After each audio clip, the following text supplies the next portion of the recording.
आज हम पढ़ेंगे गोविंद पारिका पेज 34 से। ओके, मैंने अपने पार्ट 3 में गोविंद पारिक के वीडियोस डाल दिए हैं, वहाँ से आप इसकी प्रीवियस वीडियो देख सकते हैं। हम यहाँ पर एक रैपिड रिवीजन कर रहे हैं जो कि हमारे लास्ट डेज पर काम आता है।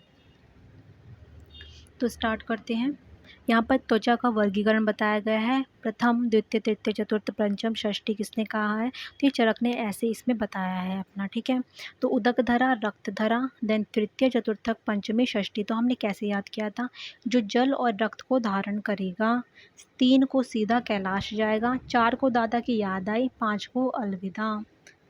तो इसे डिकोड करते हैं। जो जल और, तो जल किस में आएगा? प्रथम में। रक्त को धारण करेगा, तो रक्त किस में आएगा? द्वितीय में, तो असरक्त धरा।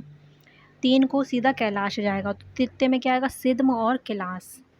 4 को दादा की याद आई, 4 को क्या हुआ? दद्रु और कुष्ठ, की से कुष्ठ।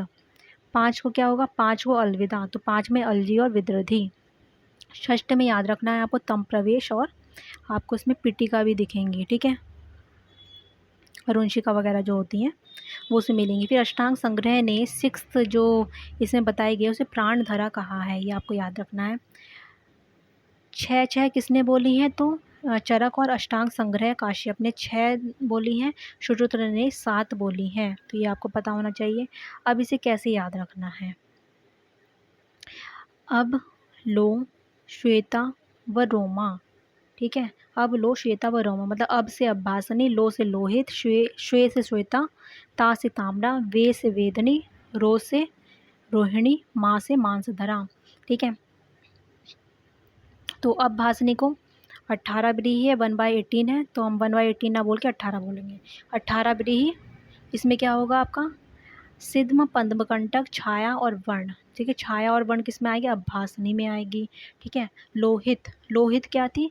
तो लोहा लेते हैं हम। ठीक है, लोहा लेते हैं, तो उसमें क्या आएगा? तो 16th व्रीहि होगा। तिलकालक, नियछ व्यंगा, तिलकालक, नियछ व्यंगा, ऐसे याद रखना है। फिर श्वेता, श्वेता 12th तक पढ़ी थी, उसने क्या करा? फिर MA करा। ठीक है, MA करा, तो मशक, अजगल्लिका। ऐसे याद कर लो कि आज श्वेता की चर्म को मसल दो, तो चर्म, चर्मदल, आज से अजगल्लिका, मसल से मशक। ठीक है, आज श्वेता की चर्म को मसल दो, ऐसे याद कर लेना, इस पर क्वेश्चन आता है। तो आज श्वेता की चर्म को मसल दो किस में है? 12th व्रीहि में है। फिर 8th व्रीहि में क्या आएगा? तो ताम्रा, ताम्रा कितनी पढ़ी हुई थी? 8th क्लास तक पढ़ी हुई थी। उसे क्या हो गया था 8th क्लास में? ऐसे रखेंगे, ताम्रा को 8th क्लास में कुष्ठ हुआ था, तो 8th से 8th, क्लास से क्लास, कुष्ठ से कुष्ठ। फिर वेदनियों को कैसे याद करते हैं कि पंचम वेद में लिखा है कि सर्प को कुष्ठ हुआ, तो सर्प से विसर्प, कुष्ठ कुष्ठ। रोहिणी के पास क्या था? एक चावल था। रोहिणी के पास एक चावल का दाना था, उसे क्या क्या हुआ? उसे सब कुछ हुआ एक्सेप्ट अर्श, भगंदर, विदृधि। ठीक है, याद करने की ज़रूरत नहीं है, बस अर्श, भगंदर, विदृधि में वो आपको कंफ्यूज करेंगे। गलगंड, गलमाला, श्रीपद, ग्रंथि सब कुछ इसमें आ गया, बस विदृधि नहीं है इसमें, आपको ये याद रखना है। और फिर कुष्ठ जो है वो ताम्रा में भी है और वेदनी में भी है, ये आपको याद रखना है। फिर मांसधरा क्या है? मांसधरा सबसे लास्ट वाली है, जिसे कि कला भी रखा गया है। पहली कला मांस कला ही है, इसलिए लास्ट में जो त्वचा आ रही है वो मांसधरा है, जिसमें 2 व्रीहि है, मतलब 2 चावल के दाने हैं, तो उसमें अर्श, भगंदर, विदृधि है, ये आपको याद रखना है। अब आते हैं हम इसके वेग पर। विश्व के जो वेग बताए हैं, अब इसे हमने कैसे याद किया था? इसे भी हमने सीरियल वाइज याद नहीं किया था, मैं आपको बता देती हूँ कैसे याद करना है इसको। जैसे 46 क्या है? तो 46 जो भी हम स्टार्टिंग का जो नंबर होगा वो क्या बोलेंगे? वो तो शुरुत का होगा, जो लास्ट वाला नंबर होगा वो होगा चरक का। तो हिक्का क्या होगा? हिक्का का है 46। एक मिनट में आपको देख के बताती हूँ। हाँ, हिक्का का है 46। ठीक है, तो 4th वेग में क्या मिलेगा? शुरुत्र के, तो हिक्का मिलेगी, और 6th वेग में चरक के हिक्का मिलेगी। वैवर्ण्य 52 है, मतलब कि शुरुत्र ने 5 में बताया, चरक ने 2 में बताया। और वात, पित्त, कफ, त्रिदोषज 54 में होगा, तो 4 चरक का है, 5 शुरुत्र का है। ठीक है, और मूर्छा क्या है? 1 2 4 में है, मतलब 1 बताया शुरुत्र ने, 24 बताया चरक ने। आपको ऐसे ही याद होगा, वैसे याद नहीं होगा। फिर फोर्थ वेग में हमने कहा कि श्रुत ने हिक्का बताई, और क्या क्या बताया उन्होंने, सिर गौरव बताया, आंत्र कूजन बताया, आमाशय पकवाशी में शूल बताया है। इसकी चिकित्सा क्या बताई है श्रुत ने, तो इसने बताई है। आपको याद रखनी है चरक की। तो हिक्का में 46 है, 6 पे हिक्का है, तो हिक्का में क्या करोगे आप, संज्ञा स्थापन कराओगे। इस पे क्वेश्चन आ चुका है।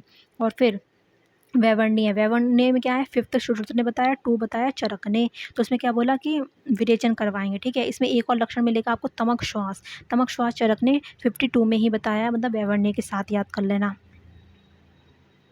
और क्या याद रखना है आपको, मधु मधुक बताया श्रुत ने 5th वेग की चिकित्सा, ठीक है। और 2 वेग की तो विरेचन बता दिया हमने, पहले ही बता दिया आपको। फिर जो वात पित्त कफ है वो 54 है, मतलब 5 में वैवर्ण्य भी है और वात पित्त कफ भी बढ़ा हुआ है, ये बताया श्रुत ने। चरक ने कहा 4th में होता है वात पित्त कफ, तो उसमें बोला है कि कैवाच और मधुसर्पी गोमय रस का चिकित्सा करनी है। फिर मूर्छा बताया 1 में श्रुत ने बताया, 2 4 में चरक ने बताया, ठीक है। और क्या याद रखना है आपको, 5th वेग में श्रुत ने प्रसेक वैवर्ण्य और वात पित्त कफ को इंक्रीज करा है, ठीक है। और क्या बोला, 7th वेग में भग्न बताया गया, स्कंद भग्न और स्कंद पृष्ठ भग्न श्रुत ने कहा है, स्कंद भग्न चरक ने कहा है, ठीक। फिर काली जीवा, श्रुत ने काली जीवा बताई 1 वेग में, 2 वेग में बताया कंठ में रूजा होता है, हृदय वेदना होती है, 3rd में बताया तालु शोष होगा, उसमें आमाशय में पेन होगा, ये बताया है यहाँ पर। और 3rd में ही क्या होगा, अगधपान आपको करना है। और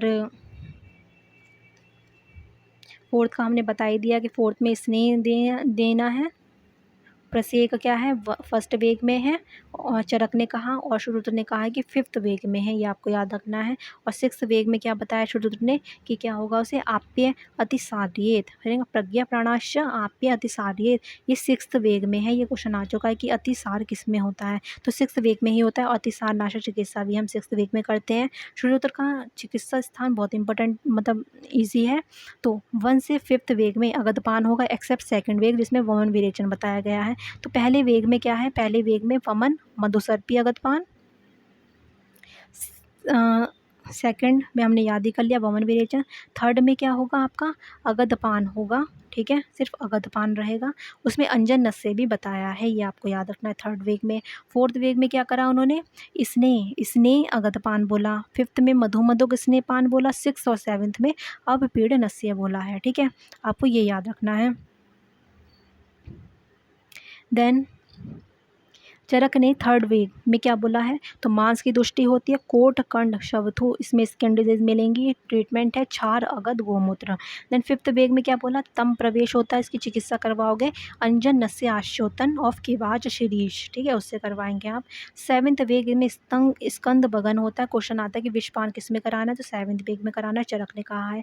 8th वेग में डेथ हो जाती है, तो आपको पलाश शीर चूर्ण मोरपित बोला है। तो क्वेश्चन आता है 7th वेग की चिकित्सा पे कि विषपान है, 3rd वेग की चिकित्सा पे कि क्षारगत गोमूत्र है, और अंजन नस्य किसमें बताया गया, 3rd वेग में बताया श्रुत ने, ये आपको याद रखना है। अंजन नस्य आश्रितन 5th वेग में है, केवाच शीरीष का बताया है। फिर ये हो गया आपका कॉमन, ठीक है, मैंने आपको कॉमन बता दिया है, वही सब यहाँ पे लिखा हुआ है, आप देख लेना। अब आते हैं हम दूसरे इम्पोर्टेंट पर, जो यहाँ पर बताया गया है।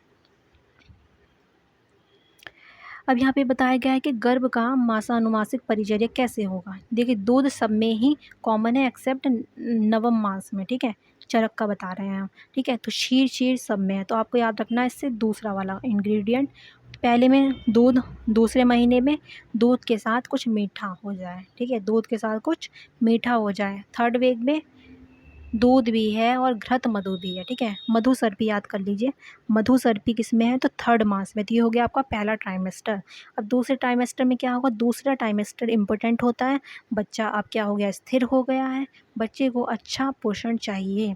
तो बच्चे को अब अच्छा पोषण चाहिए, तो उसमें क्या होगा, अगर आप याद रखेंगे 347 याद आ रहा है, तो 4 में क्या हो रहा है, गर्भिणी का मास बढ़ रहा है, गर्भिणी का वेट बढ़ रहा है। तो क्यों बढ़ेगा, क्योंकि अब क्या खा रही है, वो मक्खन खा रही है, तो वेट तो बढ़ना ही है। तो नवनीत खा रही है, इसलिए उसका वेट बढ़ गया, ऐसे याद कर लो। और कितना वेट है, मतलब कितना ले रही है वो, एक अक्ष की मात्रा में वो नवनीत खा रही है, इसलिए उसका वेट बढ़ गया, ऐसे याद कर लेना। और 4th मास में ही काश्यप ने एरंड पत्र का क्षीर भी बताया, ये भी आपको पता होना चाहिए। अब आते हैं 5th मास पे, ये याद हो गया। अब हम 2nd ट्राइमेस्टर पे चल रहे हैं ना, तो 4th की इम्पोर्टेंट है, 5th में क्या होगा, घृत आ जाएगा, ठीक है। घृत और कहीं नहीं है। आपको ये याद रखना है कि जो फोर्थ मांस है उसे बेस लेके चलिए कि फोर्थ मांस में क्षीर और नवनीत है, थर्ड मांस में क्या हुआ, घृत मधु मिलाया, और उससे नीचे मतलब कि फोर्थ से आगे वाली में फिफ्थ मांस में सिर्फ घृत मिलाया। ये आपको पता होना चाहिए। फिर घृत ऐड करना है, ठीक है। घृत के साथ क्या कर दिया, सिक्स और सेवन्थ में औषध को मिला दिया, सिक्स सेवन्थ में औषध को मिला दिया। एट्थ नॉर्मल है। पूछते हैं कि यवागु किस में यूज़ करते हैं, हमने पहले भी पढ़ा था। तो यवागु हम एट्थ मांस में यूज़ करते हैं एज अकॉर्डिंग टू चरक। अब बस्ती योनि जो भी आपको यूज़ करना है, अनुवासन बस्ती और योनि पिच्चू, वो नवन मांस में करना है, ठीक है। काश्यप ने फोर्थ मांस में एरण पत्र क्षीर बोला, फिफ्थ मांस में आस्थापन और मधुर अनुवासन बोला है, और क्षार अग्नि का यूज़ हम सप्तम मांस में करते हैं, वर्ण बंध हम यूज़ करते हैं अष्टम मांस में यूज़ करते हैं। और फिर भद्रकाव्य ने कहा कि अगर आप एट्थ मांस में यवागु यूज़ करोगे तो पैंगल्य वर्ण हो जाएगा बच्चे का, ऐसा उन्होंने कहा है। अब हम पढ़ते हैं सुश्रुत का। तो सुश्रुत का जो पहला ट्राइमेस्टर के अकॉर्डिंग पढ़िए इन चीज़ों को, ठीक है, तो ही याद होगा आपको ये। अब हमने जैसे आपको याद करा है कि बेबी मदर का वेट कब बढ़ता है, फोर में। तो फोर्थ में क्या हो रहा है, क्यों बढ़ रहा है, क्योंकि वो नवनीत खा रही है। तो नवनीत को एक बेस लेके चले कि एक अक्ष मात्रा में वो नवनीत ले रही है, मतलब कि फोर्थ जो मास है वो हमारा बेस है। फोर्थ के ऊपर जो थर्ड मास आता है उसमें मधु सर्पी लिया है, और फिर फोर्थ के नीचे जो फिफ्थ मांस आता है उसमें हम सिर्फ क्या ले रहे हैं, घृत ले रहे हैं, घी ले रहे हैं। फिर हमने क्या करा, सिक्स सेवन्थ में घी के साथ औषध मिला दिया, और फिर जो लास्ट वाली स्टेज है एट्थ में यवागु, आपको याद रखना है, क्वेश्चन आता है इस पर। और फिर नाइन्थ में अनुवासन वस्ती है और योनि पिच्चू है। हम इस पर क्यों फोकस कर रहे हैं, क्योंकि सुश्रुत ने आस्थापन बताया है और अनुवासन दोनों बताया है, लेकिन चरक ने अनुवासन बताया है। अब हम पढ़ते हैं सुश्रुत का जो फर्स्ट ट्राइमेस्टर है उसमें एक सेम ट्रीटमेंट रखा है, कॉमन रखा है, क्या, क्षीर तो रहेगा ये, ठीक है, सॉरी, मधु शीत द्रव बहुल भोजन करना है, ये है फर्स्ट ट्राइमेस्टर का ट्रीटमेंट, ठीक है। अब सेकंड पे आते हैं, सेकंड ट्राइमेस्टर पे। तो 1 to 3 याद हो गया, इजी था। अब जो इसका सेकंड ट्राइमेस्टर है वो इम्पोर्टेंट है। वही सेम बोला है कि नवनीत पीना है, किसके साथ, संश्रेष्ठ आहार, जो आपको हृद आहार है, जो आपको पसंद है उसके साथ आप नवनीत ले सकते हैं। जांगल मांस युक्त आहार भी ले सकते हैं, जो नॉन वेज खाते हैं वो खा सकती हैं। फिर आते हैं इसकी फिफ्थ मांस पे। फिफ्थ मांस में क्या बोला है, सेम एज चरक, तो दूध घी बोला गया है। देखिए फोर्थ मास पे तो नवनीत ही बोला गया, जांगल मास आपको अलग से याद रखना है, नॉन वेज जो होंगे वो खा सकते हैं, क्योंकि उन्हें उनका भी तो वेट बढ़ता है उससे, नॉन वेज से। फिर उसके बाद फिफ्थ में दूध घी ही बताया गया। आपको सिक्स्थ याद रखना है, सिक्स्थ में यवागु का यूज़ बताया है, जबकि चरक ने 8वें महीने में बताया है, चरक ने 6 महीने में बताया। तो यवागु और या घृत का यूज़ कर सकते हैं किसके साथ, शवदंष्ट्रा 6 मंथ में, पृथक पर्णी 7 मंथ में घी के साथ, और अष्टम मांस में बदर उदक क्वाथ से आस्थापन देना है। उसके बाद मधुर गण या दूध से आपको अनुवासन देना है। इन शॉर्ट आस्थापन अनुवासन दोनों देना है आपको। एंड देन इन्होंने 9th मंथ नहीं बताया, क्योंकि उन्होंने 9-10 में क्या कर दिया है, 9-10-11 ऐसे करके उन्होंने अपना डिलीवरी टाइम बताया था, तो उन्होंने तो 9th में डिलीवरी करा दिया। तो यहाँ पे कुछ नहीं मिलेगा आपको, ये आपको याद रखना है। तो इन शॉर्ट यवागु जो है वो 6 में बताया है। तो ये इम्पॉर्टेंट था और इजी भी था। अब आते हैं हम नेक्स्ट इम्पॉर्टेंट चीज़ पर। तो स्रोतस मूल, चरक ने 13 स्रोतस बताए, सुश्रुत ने 11 जोड़े बता दिए, मतलब कि टोटल कितने होंगे, 22 हो जाएंगे। स्तन्य वह स्रोतस किसने बताया, शार्ंगधर ने। स्वर वह स्रोतस माधव निदान ने। आर्तव वह स्रोतस और संज्ञा वह स्रोतस सुश्रुत ने बताया। ओज वह स्रोतस काश्यप ने बताया है, और दोष वह स्रोतस चक्रपाणि ने बताया। इतना आपको थोड़ा सा आइडिया होना चाहिए। अब आते हैं सबसे इम्पोर्टेंट पर कि इसके मूल क्या होते हैं। मूल पर बहुत क्वेश्चन आते हैं, मैं आपको थोड़ा सा आइडिया दे देती हूँ उसमें कैसे आपको याद रखना है। 1 मिनट रुकिए।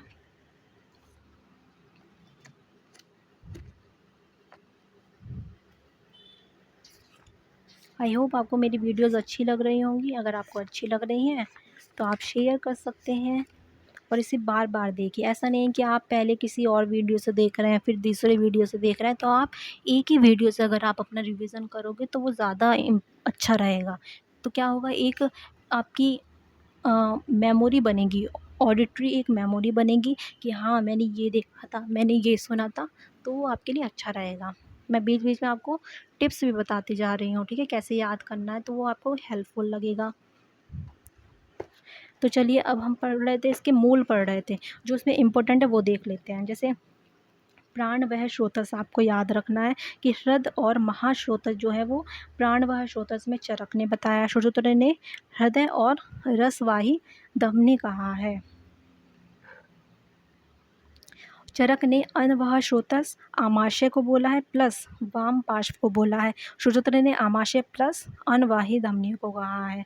मेदवह स्रोतस चरक और श्रोत्र ने वृक में तो बोला ही है, लेकिन अलग क्या बताया वो याद रखना है। तो वपा वहन चरक ने कटी, श्रोत्र ने मेद में बताया। पुरीश वह स्रोतस पकवाशय दोनों ने बताया। मेन क्या है गुद चरक ने, और सिर्फ पकवाशय बताया श्रोत्र ने, उन्होंने गुदा नहीं बताया। मूत्र वह स्रोतस बस्ती दोनों ने बताया। अलग क्या है वंशण चरक ने बताया। मूत्र इंद्रिय मतलब कि पेनिस में श्रोत्र ने बताया, ऐसे याद रखना है। शुक्र वह स्रोतस, अब इन्होंने वृषण तो दोनों ने नॉर्मल बताया। मेड्र मेड्र चरक ने शुक्र वह स्रोतस में कहा है, और स्तन्य में श्रोत्र ने शुक्र वह स्रोतस को मूल माना है। तो आपको क्या याद रखना है कि मूत्र इंद्रिय किसका मूल है और मेड्र किसका मूल है। तो मेड्र चरक ने शुक्र वह को कहा है और मूत्र इंद्रिय श्रोत्र ने मूत्र वह को कहा है, ठीक है। चरक ने मेड्र शुक्र वह को कहा है, तो थोड़ा देख लेना इसे, ये थोड़ा इम्पोर्टेंट था। बाकी जैसे अस्थिवाह है तो इसका क्या हो जाएगा मेज, ऐसे याद करता हूँ मेद और जघन, ये आता है क्वेश्चन। मज्जावाह क्या है तो अस्थि और संधि में है, ठीक है, ये आपको याद रखना है, ये चरक ने बताए हैं। स्वेदवाह क्या है तो मेद मेद है और लोमकूप है, ये आपको याद रखना है। फिर आर्तवाह आपको याद रखना है कि किसमें गर्भाशय में है, और आर्तव वह धमनी में है। ज़्यादातर इन्होंने धमनी यूज़ करा है तो वो आपको याद रखना है। फिर रस वह धमनी, रस में तो होगी ही और प्राणवह में भी होगी। फिर हृदय और महास्रोतस जो है वो किसमें है तो प्राणवह स्रोतस का मूल है, और हृदय और 10 धमनियाँ रस वह स्रोतस का मूल है, आपको ये पता होना चाहिए। फिर अनवह तो हमने याद ही कर लिया था कि अनवह में आपको मेन याद रखना है कि वाम पार्श्व में होता है, ठीक है। पूछ सकते हैं कि कौन से पार्श्व में होता है, वाम में, दाएँ में, है ना, कैसे भी करके पूछ सकते हो, आपको याद रखना है वाम पार्श्व में होता है। यकृत प्लीहा रक्त में है। वपावहन मेदज होता है। कटी मेदज होता है। मेदजगन अस्थि में होता है। वृषण शेफ शुक्र में होता है। स्तन्य वृषण शुक्र में होता है। वस्ती और वृषण मूत्र में होता है। वस्ती और मेड मूत्र का है। मेद और लोमकूप स्वेद का है, ठीक है। आई होप आपको याद हो रहे होंगे। फिर आपको इसके लक्षण याद करना है, श्रोतवेद लक्षण कौन कौन से इंपॉर्टेंट है वो देख लेते हैं। जैसे अन का इम्पोर्टेंट है तो अंधिया और आधमान, तो कैसे याद किया था हमने, अंधा आधा अंधा को, है ना, पिपासा लगती है, आधे अंधे को पिपासा लगती है, ऐसे याद रखना। तो आधा से आधमान, अंधे से अंधा, और अन खा के पिपासा लगती है, तो अन से अन, पिपासा से पिपासा, ठीक है। आक्रोश और विनमन, आक्रोश और विनमन किस में तो प्राणवाह स्रोतस में, इस पे क्वेश्चन आ चुका है, पढ़ लेना। नेक्स्ट क्या है ज्वर और पांडु किस में हो रहा है तो रक्तवाह स्रोतस में हो रहा है। तालु शोष किस में हो रहा है मेदवाह में। स्तब्ध मेड किस में हो रहा है तो मूत्रवाह में हो रहा है। और क्या याद रखना है आपको, गर्भपात और गर्भस्राव किसका हो रहा है तो वो शुक्रवाह, ठीक है, शुक्रवाह स्रोतस में हो रहा है। ये आपको याद रखना है कि गर्भपात और गर्भस्राव इंपॉर्टेंट है, शुक्रवाह में है। बाकी सब जो भी गर्भ से रिलेटेड है वो किस में आएंगे आपके, मतलब कि बंध्यत्व, आर्तव नाश और मैथुन असहिष्णुता, आर्तव कृच्छता, ये सब आर्तव में आएंगे आपके। ये चरक ने नहीं माना है आर्तव। लोम हर्ष स्वेदवाह में होता है। मूत्र कृच्छ और मूत्राघात किस में होता है तो मूत्रवाह में होता है। भ्रम और मूर्छा मज्जावाह में होता है। प्रमेय के पूर्व रूप मेदवाह स्रोतस में होते हैं। गल गंड पे क्वेश्चन आ चुका है कि ये मांसवाह स्रोतस का डिजीज़ है, कि गंड किस में होता है तो मांसवाह का है, और अलजी किसका है तो मांसवाह का, ये याद रखना है। गुल्म किस में होता है रक्तवाह में। क्लैब्य किस में मिलेगा आपको रसवाह स्रोतस में। छर्दी किस में मिलेगा अनवाह स्रोतस में, ठीक है। ये थोड़े इंपॉर्टेंट थे जो मैंने आपको बताए हैं। बाकी जैसे चक्रपाणि ने मनोवाह स्रोतस माना है तो सर्व शरीर में माना है ऐसे। फिर यहाँ पे कुछ कॉमन कॉमन बताए गए हैं, जैसे मरण लक्षण किस किस में मिलता है, प्राण में, अन्न में, रक्त में और मांस में, ठीक है। सद्यो मरण किस में मिलेगा, तो उदक में मिलेगा, पानी नहीं मिलेगा तो मर ही जाएगा ना वो तो। पिपासा, पिपासा क्या होती है, तो पिपासा उदक में मिलेगा, प्राण में मिलेगा और मेदो व श्रोतोदृष्टि में भी मिलेगा। तो ये आपको कुछ चीज़ें याद करनी है, ठीक है। भ्रम हो गया, मूर्छा हो गया, तम प्रवेश आपको याद रखना है कि मज्जा वहाँ में है, गर्भपात गर्भस्राव याद रखना है, मूत्रकृच मूत्राघात याद रखना है, गुल्म किस में है, क्लैव्य किस में है, छर्दी किस में है, अलजी किस में है, गंड किस में है, ठीक है। ऐसे ऐसे आपको याद रखना है। मनोवह किसने बताया, चक्रपाणि ने सर्व शरीर में बताया है। फिर यहाँ पर देखिए वही सब चीज़ें बताई हैं जो मैंने आपको याद कराई थी, ये बहुत इंपॉर्टेंट है, इसे याद करके जाना, क्वेश्चन आएगा ही आएगा इसमें से। अब यहाँ पर कारण पढ़ते हैं, कारण भी बहुत ही इंपॉर्टेंट है। पहला क्वेश्चन आता है कि श्रोत और दृष्टि के कारण क्या होते हैं, तो 4 होते हैं, अतिसार, संग, विमार्गमन और शिरा ग्रंथि, ठीक है, ये होते हैं। फिर स्तन्य वह श्रोत्रस किसने माना, षाडंगधन ने। स्वेद वह, मज्जा वह किसने माने, अस्थि वह, चक्रोत्र ने माने, श्रुत ने नहीं माने हैं। आर्तव वह श्रुत ने माना, चरक ने नहीं माना है, ये आपको पता होना चाहिए। फिर मांस वह जो है, मांस वह में क्या लक्षण मिलेगा आपको, भुक्तवा च स्वपता दिवा क्वेश्चन आता है। अविष्यंद, अविष्यंद स्थूल और गुरु किस में मिलेगा, तो मांस वह श्रोतो दृष्टि में मिलेगा। फिर मेदो वह श्रोतो दृष्टि में क्या मिलेगा, वरुण्य छ अति सेवनाथ और अव्यायाम मिलेगा, ठीक है, दिवा स्वप्न भी मिलेगा। फिर मज्जा वह में क्या मिलेगा, विरुद्धानाम च सेवनाथ, विरुद्धानाम च सेवनाथ किस में मिलेगा, तो मज्जा वह में मिलेगा। अस्थि वह में क्या मिलेगा, तो बातलानाम च सेवनाथ, ठीक है, वात का सेवन करने से जो होता है वो अस्थि वह में मिलेगा। फिर चिंता चिंतनात् रस वह श्रोतो दृष्टि में मिलेगा। शस्त्र शार अग्नि किसका था, तो स्पम का करा था हमने सर्जरी, तो शुक्रवाह का होगा। फिर यूटीआई किसे हुआ था, तो स्त्री को हुआ था, तो यूटीआई में क्या होगा, स्त्री सेवन आएगा। क्रश शीर्ण आएगा। पुरीश और मल वह का इंपॉर्टेंट है। अध्यासन किस में मिलेगा, दुर्बल अग्नि और अत्यासन किस में मिलेगा, इस पर क्वेश्चन आता है, तो पुरीश वह मल वह में है। स्वेद वह में क्या होगा, क्रोध शोक भय शीत उष्ण क्रम सेवनात्, इस पे क्वेश्चन आ चुका है कि स्वेद वह में है ना। फिर दुर्बल अग्नि किस में मिल रहे हैं, तो मल में। अग्नि वैगुण्य किस में हो रहा है, तो अन्न में हो रहा है। समशन रसवह अत्यशन मल में, अध्यशन मल में। गुरु रस और मांस, भय स्वेद मेद किस में मिल रहा है, ये मांस में मिल रहा है, ठीक है।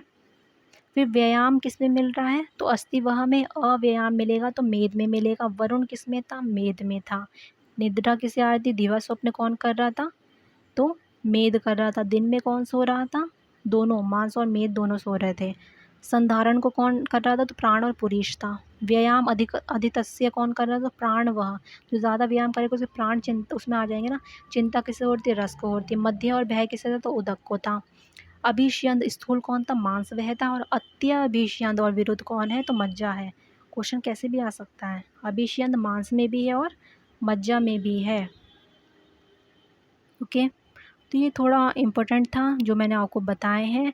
जो ये आपको हाईलाइट दिख रहे हैं ये बहुत इम्पोर्टेंट है कि चिंता किस में है, ठीक है, शार अग्नि किस में है, वरुण किस में है, ये आपको याद रखना है। अध्यशन किस में है, ठीक है, और उष्ण उष्ण शीत से जो क्रम करते हैं वो किस में आएगा, इस पे क्वेश्चन आ चुका है पीजी में, तो ये आपको याद रखना है। फिर यहाँ पे चिकित्सा बताई गई है, बहुत बहुत इम्पोर्टेंट है। जैसे प्राण में श्वास की चिकित्सा करते हैं, उदक में तृष्णा की चिकित्सा करते हैं, इस पे क्वेश्चन आ चुका है। अन्न में आम दोष की करते हैं, इस पे क्वेश्चन आ चुका है। मूत्र में मूत्रक्रज, मल में अतिसार, इतना अब नहीं पता चलेगा। स्वेद में ज्वर की चिकित्सा करते हैं। फिर देखिए यहाँ पर ही आपको क्या याद रखना है कि जो धातु वह चिकित्सा बताई गई है ना, वहाँ पर आप थोड़े कंफ्यूज हो सकते हैं कि रस में जो धातुगत प्रदोषक विकार है उसकी चिकित्सा बताई गई है। लंघन, सर्वलंघन औषध ऐसे कहा गया है, तो वो आप देख सकते हो। जैसे पेज नंबर 420 पे भी मिलेगा आपको और 411 पे भी मिलेगा, वहाँ से आप इसे को रिलेट करके पढ़ सकते हो कि मांस में क्या है, समशुद्धि शस्त्र शार अग्नि कर्म बताया है। अस्थि में क्या बताया, पंचकर्म बस्ती शीर सर्पी तिक्त कोप हितानी। मज्जा शुक्त में क्या बोल दिया, साधु तिक्त अन्न व्यवाय व्यायाम यथाकाल समशुद्धि, ठीक है। अब आते हैं हम सबसे इम्पोर्टेंट पर, ये जो मैं पढ़ा रही हूँ ना ये बहुत इम्पोर्टेंट है। 30 से बहुत इंपॉर्टेंट चल रहे हैं। अब पढ़ते हैं अंतर्विद्रदी। पूछते हैं क्वेश्चन पहला कि गुद विद्रदी किसने बताया, पहला क्वेश्चन। दूसरा क्वेश्चन कि गुदा का विशिष्ट लक्षण क्या है, तो वात निरोध है, ये क्वेश्चन आता है। फिर माधव निदान ने मारुत कोपन किसमें बताया, कुक्षी विद्रदी में। कृच्छ अल्पमूत्रता वस्ती विद्रदी में, और हिक्काटोप नाभि विद्रदी में। ये माधव निदान के बता रही हूँ मैं, कुछ इंपॉर्टेंट याद कर लेना। अब क्या पूछते हैं, नाभि का बताइए, नाभि का लक्षण क्या है, तो नहीं करके याद किया था, न से नाभि, ह से हिक्का, चरक ने बताया। लेकिन श्रुत ने क्या बताया, हिक्का प्लस आटोप, ठीक है, हिक्का प्लस आटोप। फिर क्या पूछते हैं नेक्स्ट क्वेश्चन कि पार्श्व पृष्ठ कटिग्रह, चरक ने क्या बताया, श्रुत ने क्या बताया, तो पार्श्व पृष्ठ कटिग्रह चरक ने व्रक में बताया, श्रुत ने वंक्षण में बताया, पहला इंपॉर्टेंट क्वेश्चन। और फिर व्रक में श्रुत ने क्या बताया, तो पार्श्व संकोच बताया है, उदर में पार्श्व स्कंद शूल बताया है। फिर श्वास वृद्धि किसमें, यकृत में बताया गया है चरक ने, और श्वास प्लस पिपासा यकृत की वृद्धि है, ये श्रुत ने कहा है। और हृदय में क्या है, तो तमक श्वास होगा, श्रुत ने कहा कि श्वास प्लस पिपासा अधिक क्या होगा। तो श्वास उन्होंने 2 में माना है, क्लोम प्लस यकृत में श्रुत ने श्वास माना और पिपासा भी माना, लेकिन जो क्लोम है उसमें पिपासा अधिक्य बोला है, ठीक है, ये आपको पता होना चाहिए। और श्वास अवरोध जो है वो यकृत में बोला श्रुत ने। और क्या इंपॉर्टेंट है कि वात प्रकोप किस में होता है, तो उदर में बताया, लेकिन चरक ने कहा कि पार्श्व प्लस स्कंदशूल होगा। व्रक में पार्श्व पृष्ठ कटिग्रह बोला है, लेकिन श्रुत ने फंक्शन में बोला है, ये आपको पता होना चाहिए, बहुत इंपॉर्टेंट है, गुदा का क्वेश्चन आएगा ही आएगा, याद रखना है। फिर मल मूत्र त्याग में कष्टतम दुर्गंध किस में आएगी, ये आपको पता होना चाहिए, वस्ती में होता है। नेक्स्ट इंपॉर्टेंट चीज़ जो उसमें बताई गई है कि कैसे याद रखेंगे आप,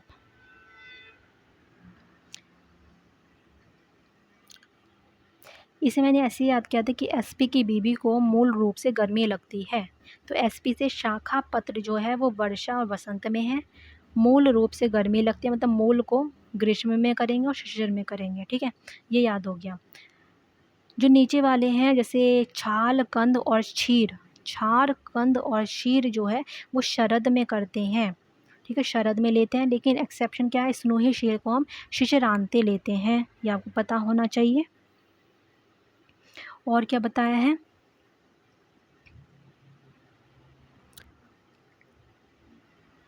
यहाँ पर शुरुत का लिखा है और ऊपर चरक का लिखा है, ठीक है। जैसा हमने पढ़ा कि शरद में क्या त्वक कंद शीर है, लेकिन त्वक कंद में तो शरद माना ही है, शरद माना ही है, लेकिन शीर को उन्होंने हेमंत में कर दिया शुरुत ने, ये आपको पता होना चाहिए। बसंत में शार को कर दिया और हेमंत में सार को किसने बोला, चरक ने, तो चरक का आपको मेन पता होना चाहिए, सार जो है वो हेमंत में बताया है, ठीक है, ये आपको पता होना चाहिए। और बाकी जो फूल और पुष्प हैं वो यथा ऋतु कहा है। अब देखिए इसमें एक ट्रिक है कि शिव मतलब कि मोफा पोफा पात्र में 5 kg है, तो शिशिर बसंत ग्रीष्म वर्षा शरद हेमंत ऊपर लिखिए, उसके नीचे लिखिए मोफा पोफा पात्र में 5 kg है, तो शिशिर में क्या है, मोफा मतलब मूल, बसंत में क्या है, पोफा मतलब पुष्प और फल, ग्रीष्म में क्या है, पात्र, ठीक है, वर्षा को छोड़ देना है, शरद में क्या है, 5 kg मतलब शरद, और हेमंत में क्या है, हेमंत में हेमंत है।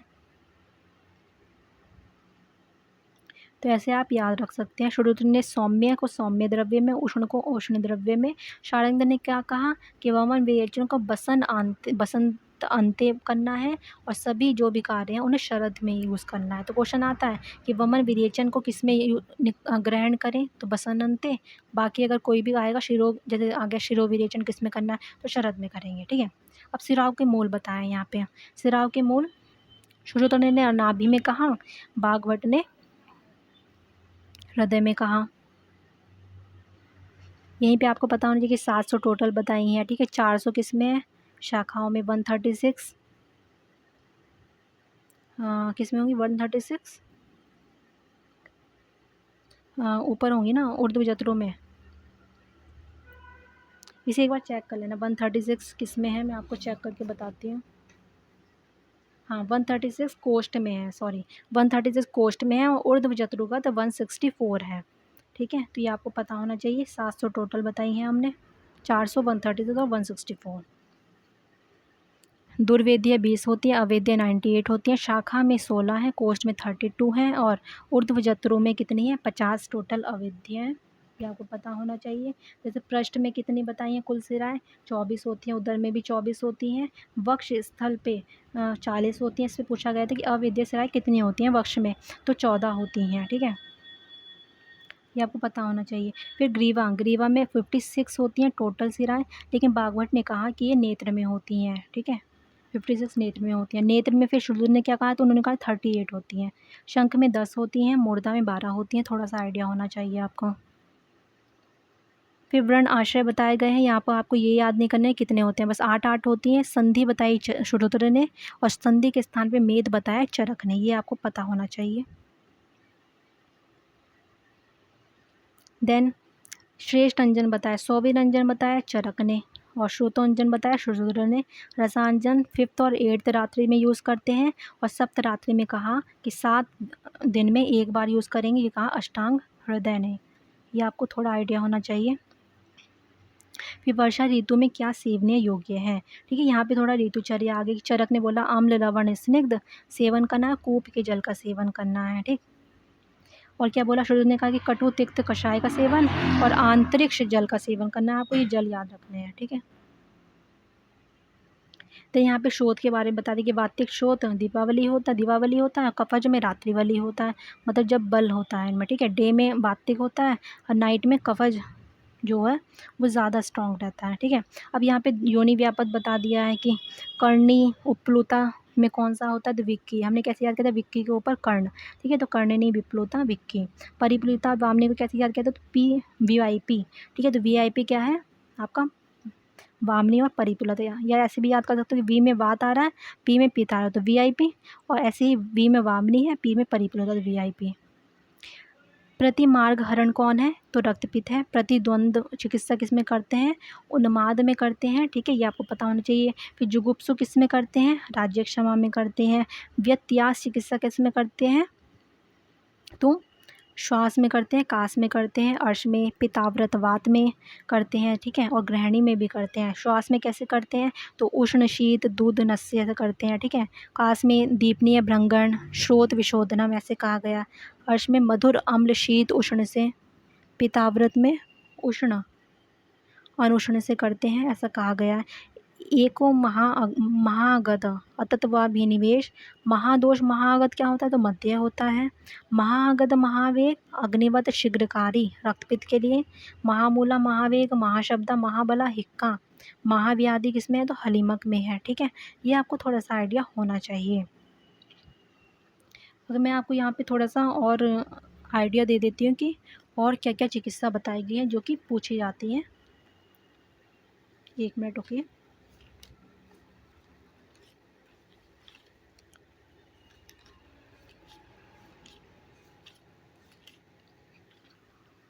जैसे आश्वासन चिकित्सा भी होती है ये, जो पित्तज गुल्म में बताई गई है, उदान आवृत प्राणवायु में भी बताई गई है, उन्माद में बताई गई है, राज्य क्षमा में बताई गई है, और भयज अतिसार में भी बताई गई है।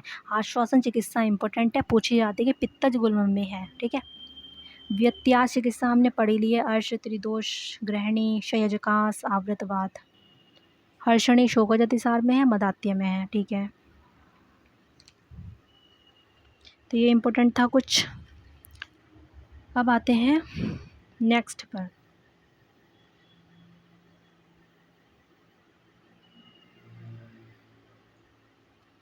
जैसे सर्ववाह किसे कहा गया है, तो सिरा के लिए आया। ठीक है, देन जीव संक्षिणी धमनी के लिए बोला गया है। जीवित आयतन किसके लिए बोला गया था, श्रोतस के लिए बोला गया। जीव शोणितम किसके लिए बोला गया, ओज के लिए बोला गया है। यहाँ पे थोड़ा सा आपको पता होना चाहिए। ठीक है, अंगुष्ठ मूल किसको बोला है, तो धमनी को बोला है षाणकधन्य। ठीक है, ये आपको पता होना चाहिए। अब आते हैं मूत्र मार्ग गत शल्य निर्हरण यंत्र कौन सा होता है, तो सुश्रुत ने कहा बडीश होता है। ठीक, सुश्रुत ने कहा बडिश होता है और बागभट्ट ने कहा सर्पफण मुख करना है। ठीक है, तो यहाँ पे थोड़ा सा एक समझ लीजिए कि ये किसको कह रहे हैं। तो ये अश्मरी आहरण जब हम पढ़ते हैं तो वहाँ पर बोला है कि अगर मूत्र मार्ग में कोई अश्मरी शल्य रह गया है तो उसे किससे निकालना है, तो बडिश से निकालना, सुश्रुत ने कहा। और अगर अग्र वक्र यंत्र यूज़ करते हैं तो अश्मरी आहरण के लिए यूज़ करते हैं। ठीक है, क्वेश्चन अगर आया कि अश्मरी आहरण के लिए कौन सा यंत्र यूज़ करते हैं तो वो है अग्रवक्र यंत्र। लेकिन जब क्वेश्चन आएगा कि मूत्र मार्गगत अश्मरी शल्य को निर्धारण करने के लिए कौन सा यंत्र यूज़ करते हैं तो उसमें आंसर जाएगा वडिश। तो आपको दोनों ही एस्पेक्ट पता होना चाहिए। श्रोत्रज शल्य कौन सा होता है तो नाड़ी यंत्र होता है। अस्थि शल्य कौन सा होता है, करपत्र होता है। सिरा स्नायु शल्य कौन सा होता है, समदंश शल्य होता है। ओके, अब यहाँ पे मोड़ गर्भ की गति कितनी होती है, 8 होती है, या असंख्य भी बोल सकते हैं। और गर्भ के भेद कितने होते हैं तो 4 होते हैं। जैसे कील, परीख, प्रतिखुर और बीजक बताए गए हैं। वो आपको आइडिया होना चाहिए किसने कितने बताए हैं। ओके, अब बाल ग्रह बहुत बहुत इम्पोर्टेंट है। किसने कितने बताए, चरक ने वर्णन नहीं किया, इसे बहुत अच्छे से पढ़ना है आपको। क्वेश्चन आता है कि गाढ़ बुष्टि किसने बताया। ठीक है, अक्षी श्राव किसमें बताया, एक नयन श्रावी कौन सा होता है, फिर है ना, ऐसे कर्तन कौन करता है, फेन किसका निकलता है। क्वेश्चन आते हैं ऐसे, पढ़ना है ये आपको। ठीक है, हरित पुरीष किस में निकलेगा, ऐसे क्वेश्चन आते हैं। कर्ण नासा को कौन मसलती है, यह क्वेश्चन आपको पता होना चाहिए। और भी इसमें क्या बताए गए हैं, लक्षण बताए गए हैं, तो थोड़ा सा पढ़ लेते हैं जल्दी जल्दी से। ठीक है, वसागंधी किस में बताया गया है तो स्कंद ग्रह में बताया गया, इसे ही अधिपति बोला गया है ग्रह का। एक नयन श्रावी इसका लक्षण है। दंत खादी इसका लक्षण है। ऊर्ध्व निरीक्षित इसका लक्षण बताया गया। वक्र से हत चलित एक पक्ष्म नेत्र ऐसा कहा गया। वैकल्य मरणम वास भवेद ध्रुवम। ठीक है, स्कंद अपस्मार में क्या होगा, इसमें क्या होगा, निसंज्ञो भवति पुनर्भव सत्संज्ञ कॉन्शियसनेस। हस्त भूपाद नर्तन डांसिंग करेगा। नष्ट संज्ञा वमेत फेनम, फिट्स आएंगे से शक्रन मूत्र प्रवर्तनम, स्फिंक्टर रिलैक्स हो जाएंगे, जो है मूत्र और पुरुष अपने आप निकल जाएगा। ये आपको पता होना चाहिए। बागवट ने कहा केश उलंचन पुय शोणित गंधी सुरसादि गण इसमें यूज होता है। चतुष्ट पद इसकी चिकित्सा बताई गई है, ये आपको पता होना चाहिए। फिर नैगमेश वेरी इंपॉर्टेंट है ना। गुहे गुहे स्यात्म सम ऐसा कहा गया इसके लिए। और क्या कहा गया, ऊर्ध्व दृष्टि होती है स्कंद और स्कंदपाद दोनों में मिलेगी आपको। ये स्कंद अपस्मार में, फेन वमति इसमें मिलेगा और स्कंद अपस्मार में ही मिलेगा। पाणिपाद स्पंदनम नैगमेश का एक नेत्र शोफ भी इसमें मिलेगा। वसागंधी इसमें मिलेगी। ठीक है, और मुख मुंडिका जो होती है, मुख मुंडिका में क्या मिलेगा आपको, प्रसन्न वर्ण वदन होगा। पाणिपादस्य रामणीय मिलेगा। भवशी मिलेगा। और सिरा आवृत ऐसा लक्षण मिलेगा आपको। सिरा भी संवृता। और इसमें क्या मिलेगा, एक इसकी गंदी आदत है कि मूत्र गंदी होती है, गोमूत्र गंदी होती है। शकुनी ग्रह क्या होता है, विहुड़ गंधी। ठीक है, स्फोट मिलेगा इसमें आपको और व्रण मिलेगा। ठीक है, जो भी व्रण से रिलेटेड होगा वो शकुनी ग्रह होगा। लंबोदरी शंकु करने कौन होगा तो यही होगा। देन पूतना काक गंधी होता है। वमन विरेचन दोनों मिलेगा इसमें, वमन और अतिसार इसमें दोनों मिलेगा। तृष्णा होगी। स्वपति सुखम दीवाना रात्रि ऐसा लक्षण मिलेगा। फिर पित्त ग्रह क्या होगा, पित्त ग्रह में शव गंधी मिलेगा। लोम हर्ष, वमन अतिसार रोदन ज्वर मिलेगा। फिर शव गंधी में क्या मिलेगा, मलवत गंध मिलेगी। भैरायाम शिवादंश कंठ पूजन करेगा, ये क्रोशन करेगा, धावन करेगा। शीत पुतना में क्या मिलेगा, एक पार्श्व ठंडा रहेगा, दूसरा पार्श्व उष्ण रहेगा। रेवती में क्या मिलेगा आपको, कर्णनासाक्षी मर्दनम है ना, खुजाएगी अपने कान को। यही लक्षण आपको कुकनुंग में भी मिलेगा, बागभट्ट ने कहा है। ज्वर मुखपाक होगा इसमें। और क्या होगी, ये पुरीश हरित द्रवम होगा। भिन्न वर्चा ज्वर दाही होगा। पंख गंधी होगी, वस्त्र गंधी होगा, ये बताया गया है इसमें। ठीक है, अन्नपूतना में क्या होगा, अम्लगंधी होगा इसका। स्वर तीक्ष्णता होगी। अल्प निद्रा होगी। पोतकी होगा। नेत्र रुजा होगी। और ये क्या होगा, सतत अध शीर्यते ऐसा लक्षण इसमें मिलेगा। शीत पुतना में आपको सलीलम स्वपति मिलेगा। इसका साध्यता क्या बताया गया, मरण लक्षण जो बताया गया है वो स्तब्ध अंग, स्तन द्वेषी और मोहर मूर्छा बताया गया है, ऐसे आपको याद रखना है। थोड़ा सा और देख लेते हैं इसमें। पितृ की जो गंधी बताई है वो शव गंध है। पूतना की काक गंध है। शव ग्रह की मल गंध है। और अंध की मत्स्य गंध होती है। रेवती की पंख गंध होती है। इस पर क्वेश्चन आ चुका है तो आप पढ़ लेना। Okay, very very important. यहाँ पे हमने थोड़ा सा इसका देख लिया, कोई बात नहीं।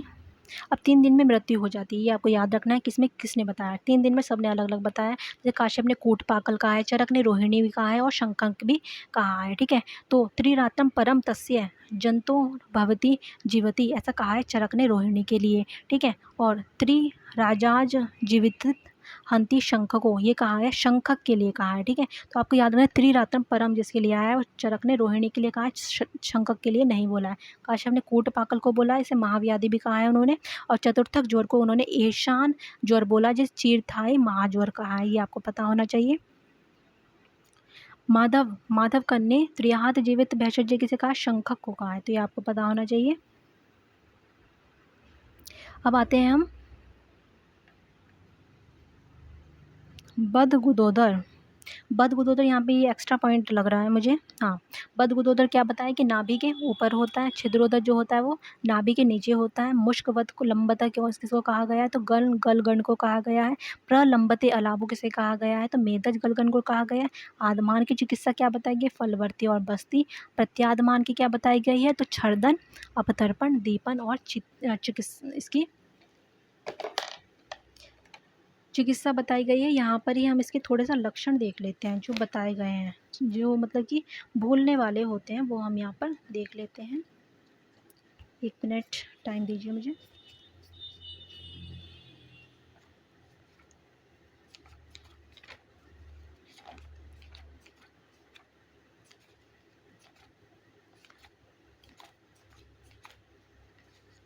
हाँ, तो हमने क्या पढ़ा यहाँ पे, आदमान और प्रत्यादमान। जो हम बोलते हैं आदमान में क्या होता है, वात का निरोध होता है, उदर में आटोप, उग्र रोजा और आदमात ऐसे लक्षण मिलते हैं। प्रत्यादमान में क्या होता है, कफ व्याकुलित वायु के कारण आमाशय में क्या होता है, आदमान उत्पन्न होता है। इसमें ही आपको लक्षण मिलेगा विमुक्त पार्श्व हृदयम, इस पर क्वेश्चन आता है, ये कहाँ पे उत्पन्न हो रही है, आमाशय में उत्पन्न हो रही है। लक्षण जो मिलेगा विमुक्त पार्श्व हृदयम, ऐसा क्वेश्चन आया था इसमें, ठीक है। देन यहीं पे अष्टिला और वात अष्टिला याद कर लीजिए। प्रत्याष्टिला, वात अष्टिला क्या होता है, इसमें ग्रंथि ऊर्ध्व आयत उन्नत ऐसा लक्षण मिलेगा, बाह्य मार्ग अवरोध होगा, ठीक है। और प्रत्याष्टिला में क्या होगा, तो वात विड़ मूत्र अवरोधी होगा, जठर में तिर्यक उत्पन्न होगा और प्रत्याष्ठिला होगा, ठीक है। अष्टिला प्रत्याष्ठिला चिकित्सा बताई गई है, गुल्म और आभ्यंतर विदृद्धि के समान बताई गई है। इसमें थोड़ा सा आपको आइडिया होना चाहिए। और इसमें पिपली आदि चूर्ण उष्ण जल के साथ लेते हैं, ये इसकी ट्रीटमेंट बताया गया है। ओके, तो ये यहाँ पर बताया गया है।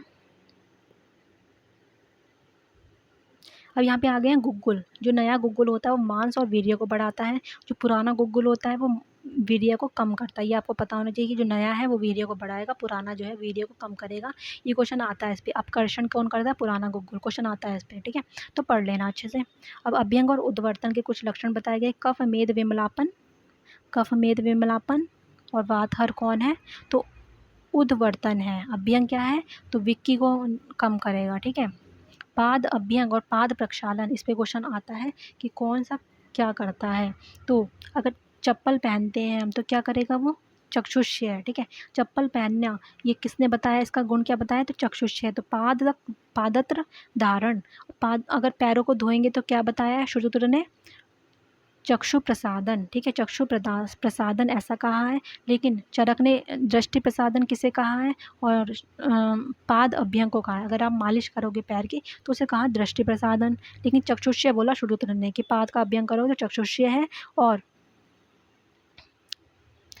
पैर धोगे तो वो चक्षु प्रसादन है, ठीक है। लेकिन चरक ने कहा कि चप्पल पहनोगे तो चक्षुष्य है, और अगर पैर की मालिश करोगे अपने तो दृष्टि प्रसादन है, ठीक है। छत्र धारण क्या होता है, चक्षुष्य होता है, ऐसा कहा गया है। फिर सोम औषधि नाम, सोमो नाम औषधि राजा, ऐसा बोला गया है इसके लिए। और सोम औषधि नाम अधिराजा, ठीक है, ऐसे वो आए हैं इसके लिए कोटेशन। अब आते हैं इसके, यहाँ पे कुछ बताए गए हैं आपको पूर्व रूप, ठीक है। कुष्ठ और वात रक्त के सेम होते हैं, इसमें डिफरेंस क्या है, तो कार्षणीय आएगा, कृष्णता जो लक्षण मिलता है वो वात रक्त में मिलता है, ये आपको याद रखना है। बाकी स्वेद अत्यर्थ है ना, स्वेद अत्यर्थ दोनों में मिलेगा, क्वेश्चन आया था तो कुष्ठ और वात रक्त दोनों गया था आंसर, ठीक है। फिर कुष्ठ में दुष्य जो बताए गए हैं वो कितने बताए गए हैं, 7, ठीक है। सप्तको द्रव्य संग्रह इसलिए कहा गया है इसे। 3 दोष होते हैं, 4 दूषिय होते हैं, त्वकमांस, रक्त लसिका, ऐसे याद रखना है आपको। विसर्प में दूषिय कितने होते हैं, तो उसमें भी सप्त धातु होती हैं। रक्त लसिका त्वकमांस दूष्य ऐसा बोला गया है। विसर्ग में 3 दोष हैं वातपित्त का, और 4 क्या है दूष्य बताए गए हैं। तो त्वकमांस, रक्त लसिका सेम एस कुष्ठ। लेकिन जो सप्तको द्रव्य संग्रह आया वो किसके लिए आया, और सप्तको धावतव किसके लिए आया, तो विसर्ग के लिए आया। ये आपको थोड़ा सा याद रखना है किसके लिए क्या आया है, क्वेश्चन आते हैं, ठीक है। यहीं पे देख लेते हैं कि सप्तक गण के आया है क्रमी के लिए, सप्तको आयात आया है शोध के उपद्रव के लिए, सप्तको बलम आया है राज्य क्षमा के लिए, ठीक है। तो थोड़ा सा आइडिया आपको होना चाहिए। फिर पढ़ते हैं इसके यहाँ पर आ जाता है थोड़ा सा जो महाकषाय बताए गए थे वो, ठीक है। तो भ्रष्ट मृतिका जो है पुरीश विरंजन में आता है, मृतिका छर्दी निग्रहण में आता है, मृत कपाल जो मिट्टी है वो शोणित में आता है, ठीक है। मूत्र विरंजन्य 7 कमल मूत्र विरंजन्य में आएंगे, ये आपको पता होना चाहिए। मेध्य और पाचन्य पुरुष वृश्य विरेचनी ये सब नहीं बताए हैं, ठीक है। अब यहीं पर हम क्या देख लेते हैं, जो प्रतिनिधि द्रव्य बताएं बहुत इंपॉर्टेंट है, उसके प्रतिनिधि द्रव्य है। तो जीवक ऋषवक में विदारी गंधा है, मेधा महावेदा में शतावरी है, काकोली क्षीर काकोली में अश्व है, और रिद्धि वृद्धि में वरा है, पता होना चाहिए। फिर जम्बू पत्र आम पल्लव लाजा अमृता मृतिका छर्दे ग्रहण में आएगा, और मृतिका कपाल किस में आएगा, शोणित स्थापन में आएगा, हम पढ़ चुके हैं मृत कपाल। अशोक जो है वो वेदना स्थापन महाकषाय में मिलता है, ठीक है। शोणित स्थापन में नहीं मिलेगा, जैसे असन और अर्जुन उदर्द प्रशमन में है, हृदय महाकषाय में नहीं मिलेगा आपको, ठीक है। तो थोड़ा आइडिया होना चाहिए। किरातिक्त जो है वो किसमें, स्तन्य शोधन में है, ना कि ज्वर में, ठीक है। अशोक किसमें, वेदना में मिलेगा, शोणित में नहीं मिलेगा। ऐसे ही अर्जुन क्या है आपका, उदर्द में मिलेगा, हृदय में नहीं मिलेगा। मृत कपाल और गैरिक किस में मिलेंगे, तो शोणित स्थापन में मिलेंगे। जम्बू पत्र आम्र पल्लव लाजा मृतिका अनार ये सब आपको किस में मिलेंगे, छर्दे निग्रहण में मिलेंगे। क्वेश्चन आते हैं, पढ़ लेना। अब कर्णनाद और कर्णश्वेद ये भी इंपॉर्टेंट है। इसमें बताया गया है कि कैसी आवाज़ आती है, ठीक है। जैसे क्या बोला गया है, श्रुति ने कहा कि अति श्वेडस्य, ठीक है। और अन्यत्र क्या बोलते हैं, वेणु घोष के समान अगर इसमें आवाज़ आएगी तो क्या होगा, कर्णश्वेद होगा। इसमें वात और पित्त दोनों लक्षण बताएं औरों ने, लेकिन कर्णश्वेद और कर्णनाद में श्रुति ने वातज कहा है। फिर कर्णनाद में क्या बोला श्रुति ने, कि श्रृणोति शब्दान वियान विविधान ऐसा बोला, अनेक प्रकार के स्वर मिलेंगे। अन्यत्र ने कहा भेरी मृदांग है ना, जो ढोल नगाड़े होते हैं उनके जैसे लक्षण मिलेंगे, ठीक है। यहीं पर हम पढ़ लेते हैं कि जैसा बोला गया है कि शिरोविरेचन के बाद शीतल जल पीने से क्या हो जाता है, कर्ण श्वेद हो जाता है, ये आपको पता होना चाहिए। और कर्ण स्राव के लिए क्या बोला कि कर्ण विदृति पाक होगा, या डुबकी लगाने से, सिर में चोट लगने से कर्ण स्राव होता है, ये आपको पता होना चाहिए। फिर इसकी क्या बताया गया है, जो कर्णनाद है वो शब्दवाही सिराओं में होता है, और सुश्रुत ने इसकी चिकित्सा बताई षट्शब्द तैल का कर्ण पूरण करना है, ठीक है। इतना आपको पता होना चाहिए किसने क्या बोला है। जो ये वात पित्त बता रहे हैं ना, ये अन्यत्र ने बताया है, ठीक है। बाकी जो वातज बताए श्रुत ने बताए हैं दोष। अब आते हैं हम हिक्का पे। महागंभीरा व्यपेता यमला क्षुद्रा, व्यपेता क्षुद्रा, ठीक है। इसे याद कर लेना। यहाँ पे क्या क्या लक्षण बताए, जैसे सद्य प्राणहरमता महाहिक्का है, और सर्वगात प्रकंपनी श्रुत ने बताया। गंभीरा में प्राणांत की मता है, और अनेक उपद्रव किसने बोला, तो गंभीरा में श्रुत ने बोला है। व्यपेता प्राण प्रोधनी है, ठीक है। तो ये वर्ड आपको याद रखना है। जत्रुमूल में व्यपेता बोला गया है, क्षुद्रा बोला सुश्रुत ने, ये आपको पता होना चाहिए। नाभि में क्या होता है, गंभीर हिक्का होता है, जत्रुमूल व्यपेता में होता है। और कपोत एवकूजन किसने बताया, अपतंत्रक में बताया है, ठीक है। पारा किस में होता है, पारा एवकूजन शतज में, ठीक है। शत मतलब क्या होता है, चोट लगना, चोट किस में लगी, जिसमें पारा होगा, है ना, ऐसे याद कर लो कि पारा जिसमें था उसमें शत हुआ। फिर पदतम कंठभोजन किस में मिलेगा, तो सम सन्निपात ज्वर में मिलेगा, ये थोड़ा सा इसके जैसा है, ठीक है। जैसे शव ग्रह में पकवाशय पकवाशयगत वात में भी मिलेगा आपको, आंत्र भोजन चतुर्थ विष वेग में भी मिलेगा, श्रुत ने बताया। शीत पूतना भी मिलेगा, सहज अर्श में भी मिलेगा, गुल्म के पूर्व रूप में मिलेगा, आंत्र भोजन, ये लक्षण मिलेंगे आपको, ठीक है। अब आते हैं संसर्जन क्रम के दे आहार। पे वीयु मांस रस, पे वीयु मांस रस, तो पेया विलेपी, अकृतयोष कृतयोष, और अकृत मांस रस कृत मांस रस, ये इसका क्रम याद रखना है। फिर संसर्जन में जो देय कर्म है, इसमें क्वेश्चन कैसे आएगा, पूछेंगे कि अनुवासन किसमें कितनी देते हैं, तो कर्म काल योग रिस्पेक्टिवली 30, 16, 8, या तो ये टोटल पूछेंगे आपसे, या फिर पूछेंगे कि अनुवासन कितनी कितनी है। तो योग में है 5, काल बस्ती में है 10 और कर्म बस्ती में 17 टोटल अनुवासन बस्ती बताई गई है। ठीक है, और क्या बताया गया है यहाँ पे, जो ये रसों का क्रम बताया गया है, मैंने कैसे याद किया था कि अम्मा आलू मत काको। ठीक है, बच्चा कैसे बोला, तो तला के बोल रहा है, तो अम्मा आलू मत काटो, तो अम्मा से क्या हो गया, अम्ल मधुर। ठीक है, और फिर आलू से क्या हो गया, अम्ल और लवण। मत से क्या हो गया, मधुर और तिक्त। ठीक है, और काको से क्या हो गया, कषाय और कटु। तो ये आपको क्रम याद हो जाएगा कि अम्मा आलू मत काको, ऐसे याद रखना है आपको। फिर हमने कर्म काल योग याद ही कर लिया, 30, 16, 8 रेस्पेक्टिवली। फिर वो पूछेंगे टोटल अनुवासन बस्ती, या पूछेंगे जैसे कि हमने बताया योग में 5 हैं, काल में 10 हैं और कर्म में सबसे ज़्यादा मिलेंगी 17। ठीक है, 16 काल बस्ती की टोटल है और 17 जो हैं वो अनुवासन टोटल है किसमें, कर्म बस्ती में। ये आपको याद रखना है, कंफ्यूज नहीं होना है। वो आस्थापन नहीं पूछेंगे, आस्थापन ईजी है, 3, 6, 12 इज ईजी। फिर महामर्म किसे किसे बोला है, वो आपको पता होना चाहिए।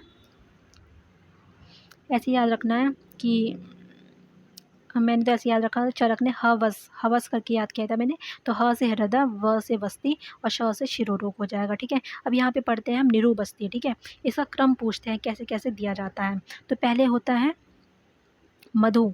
ठीक है, पहले देते हैं मधु मतलब माक्षिक, फिर देंगे नमक। ठीक है, फिर रहेगा लवण, फिर रहेगा क्या, ऑयल। ठीक है, स्नेह, फिर क्या रहेगा, कल्क, फिर रहेगा क्वाथ। कितना कितना है, तो एक बाउल कल्क याद करा था मैंने, 5 गिलास क्वाथ थे, 3 ऑयल की बोतल ली थी, और जो है 1.5 मैंने माक्षिक लिया था और 1.5 ही मैंने नमक लिया था। ठीक है, तो 3 ऑयल की बोतल मतलब इसने जो होगा वो 3 प्रासरत होगा। 1 बाउल कल्क मतलब 1 प्रासरत कल्क है, और 5 गिलास क्वाथ का मतलब 5 प्रासरत क्वाथ है। तो आप बोलोगे नहीं ऐसे। ठीक है, तो इसमें पूछते हैं मधु और स्नेह का मात्रा पूछते हैं ज़्यादातर। तो वातज की याद कर लीजिए, जो वातज है उसमें क्या चाहिए होगा, हमें स्नेह ज़्यादा चाहिए होगा, मतलब स्नेह 3 प्रासरत होगा। ओके, और मधु क्या होगा, उससे कम होगा, क्योंकि वो तो बढ़ाएगा ना बात को, कफ को कम करता है, पित्त को कम करेगा। तो इसमें 1.5 क्या हो जाएगा, मधु। ठीक है, अब इसी का उल्टा क्या कर लोगे आप, पित्तज का कर लोगे। तो पित्तज ने क्या कहा, इसने 1.5 होगा और मधु 3 होगा, और बीच वाला तो 2 2 का है। इस पे क्वेश्चन आता है 12% पे, 24 पल नेहरू बस्ती का पूरा वो पूछते हैं वो। अब यहाँ पे क्या बताया है कि कौन कितनी होती है, तो हम कैसे याद करते हैं कि अनुवासन नेहरू की 1/4 होती है और मात्रा बस्ती अनुवासन की 1/4 होती है। तो कहने का मतलब यही है कि निरु बस्ती ज़्यादा है, निरु बस्ती अनुवासन की 4 गुना है, और निरु बस्ती मात्रा बस्ती की 4/4 मतलब 4, 4 × 4 मतलब 8 गुना। तो क्वेश्चन कैसे भी आ सकता है कि मात्रा बस्ती अनुवासन की तो 1/4 तो होती है, लेकिन निरु की तो 1/8 होगी ना। तो ऐसे याद करना, लेकिन ये जानवरों की बताई है इन्होंने। ठीक है, जानवरों में जो बताई गई है मात्रा, और निरु की जो मात्रा बताई गई है ना अनुवासन, वो 8 गुना होती है। इतना इंपॉर्टेंट नहीं है, पढ़ लेना। फिर निरु बस्ती संख्या बताई गई है यहाँ पे कि वात पित्त कफ, वात में 1 है, पित्त में 2 है, 3 में, कफ में 3 है। ठीक है, ऐसे याद रख लेना।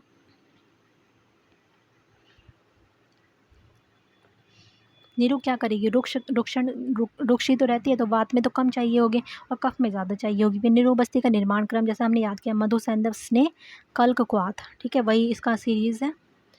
पशुओं में बस्ती क्रम नहीं पूछते हैं, तो इसे मत पढ़िएगा। अब पढ़ते हैं महादोषकर भाव। यहाँ पर क्या बताया, महादोषकर भाव बताए गए हैं, जो कि 8 होते हैं। जैसे उच्चेर भाष्य में ऊर्ध्वभाग होता है, रथ शोम में सर्व शरीर रोग होते हैं, अति संक्रमण में अद्य शरीर, एक आसन में मध्य होते हैं, अजीर्ण में आमज होंगे, अहितकर भोजन में वात आदि दोष पड़ेगा, दिवा स्वप्न में कफज रोग बढ़ेगा, मैथुन में क्षयज रोग बढ़ेगा। देन शिरो विरेचन, सर्वप्रथम शिर प्रदेश में का स्वेदन करना होता है इसमें। ठीक है, प्रबल दोष है तो 3 नस्य, 2 मध्यम में 2 नस्य और अल्प में 1 नस्य बोला गया है। अब यहाँ पे अपीड़ नस्य है, पेड़ की कितनी नाक थी, तो 4 नाक थी। ठीक है, तो 4, 6, 8 रेस्पेक्टिवली ह्रस्व मध्यम उत्तम। और जो मार्श है, तो हमने मर्श कैसे याद किया था, मार्शल आर्ट जो होते हैं उसकी क्या बनी हुई थी, 6 6 की शेप में क्या बनी हुई थी, नाक बनी थी, 6 8 10 रिस्पेक्टिवली, ह्रस्व मध्यम उत्तम मर्शनस्य। तो ये थोड़ा ईजी था। इसी में हम अगर देखें शिरोविरेचन के कुछ काल बताए गए हैं, बहुत इंपॉर्टेंट है ये बागभट्ट ने। जैसे ग्रीष्म में शाम काल बताया है, शीत में मध्य दिन है, वर्षा में सूर्य दिखने पर, और शरद वसंत स्वस्थ में पूर्वाह्न बताया। ऐसी चरक ने ग्रीष्म में पूर्वाह्न बताया, शीत में मध्याह्न बता दिया, वर्षा में दुर्दिन को छोड़ के बताया है। बागभट्ट ने प्रातः कफज में बताया, मध्यम में पित्त रोग में बताया है, और शाम और रात्रि में वातज में बताया। ठीक है, तो आपको ग्रीष्म का याद रखना है कि पूर्वाह्न बताया चरक ने, और शाम काल बताया बागभट्ट ने। ठीक है, शीत का तो सेम है मध्याह्न। वर्षा का आपको याद रखना है, दुर्दिन को छोड़ के बोला। बागभट्ट ने वर्षा में सूर्य देखने पे बोला है। प्रतिमर्ष की 2-2 बूंद होती है, मर्ष की है ना 6 8 10 हमने याद कर लिया है। अब ये भी इम्पोर्टेंट है, यहाँ पे मंडल और करपत्र का बताया गया है। तो मंडल आकार छोले से याद करा था हमने, छोले छेदन और लेखन। ठीक है, छेबे से क्या याद करा था कि मूंग का हाफ उत्पल खाने से क्या होगी, नखों की वृद्धि हो गई। ठीक है, तो वृद्धिपत्र और नक्षत्र किस में आते हैं, तो छेदन और भेदन में आते हैं। क्वेश्चन आता है इस पर।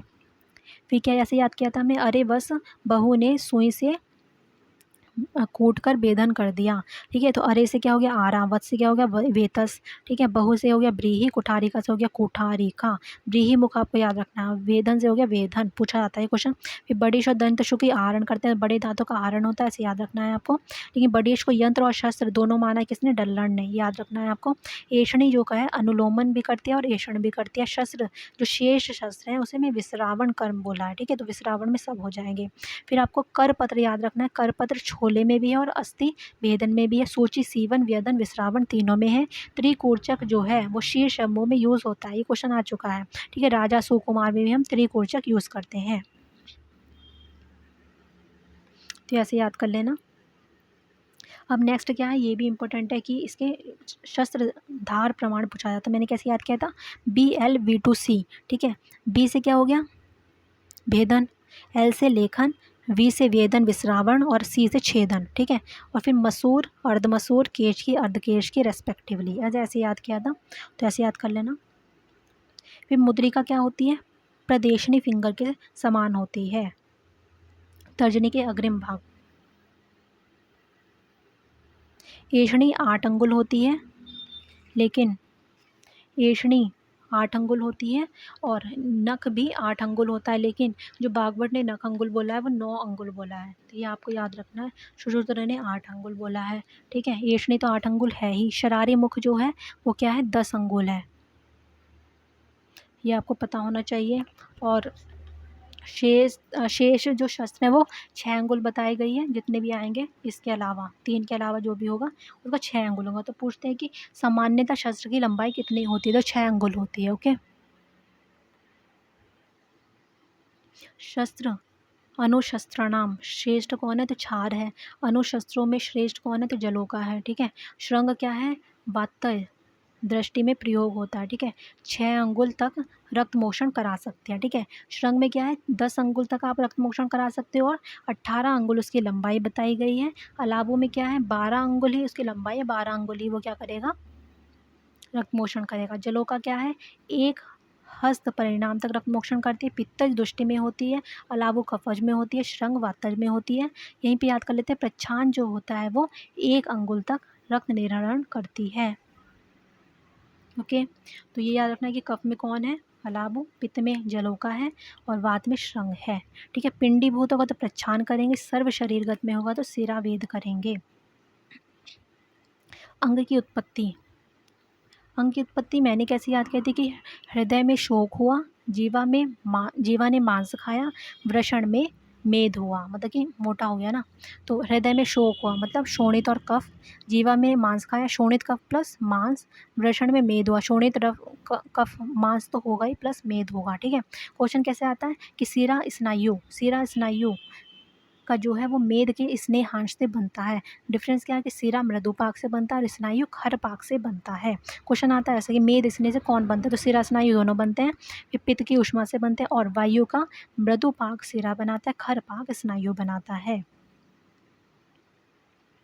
ये आपको पता होना चाहिए। फिर पेशी, पेशी जो पित्त युक्त वायु व मांस से बनती है, ठीक है। क्वेश्चन आया था कि किससे बनती है, ठीक है। अनुप्रवेश पित्तम पेशी विभेजित, ऐसे करके एक कोटेशन आया था, तो पूछा था कि किसका है, तो पेशी का था।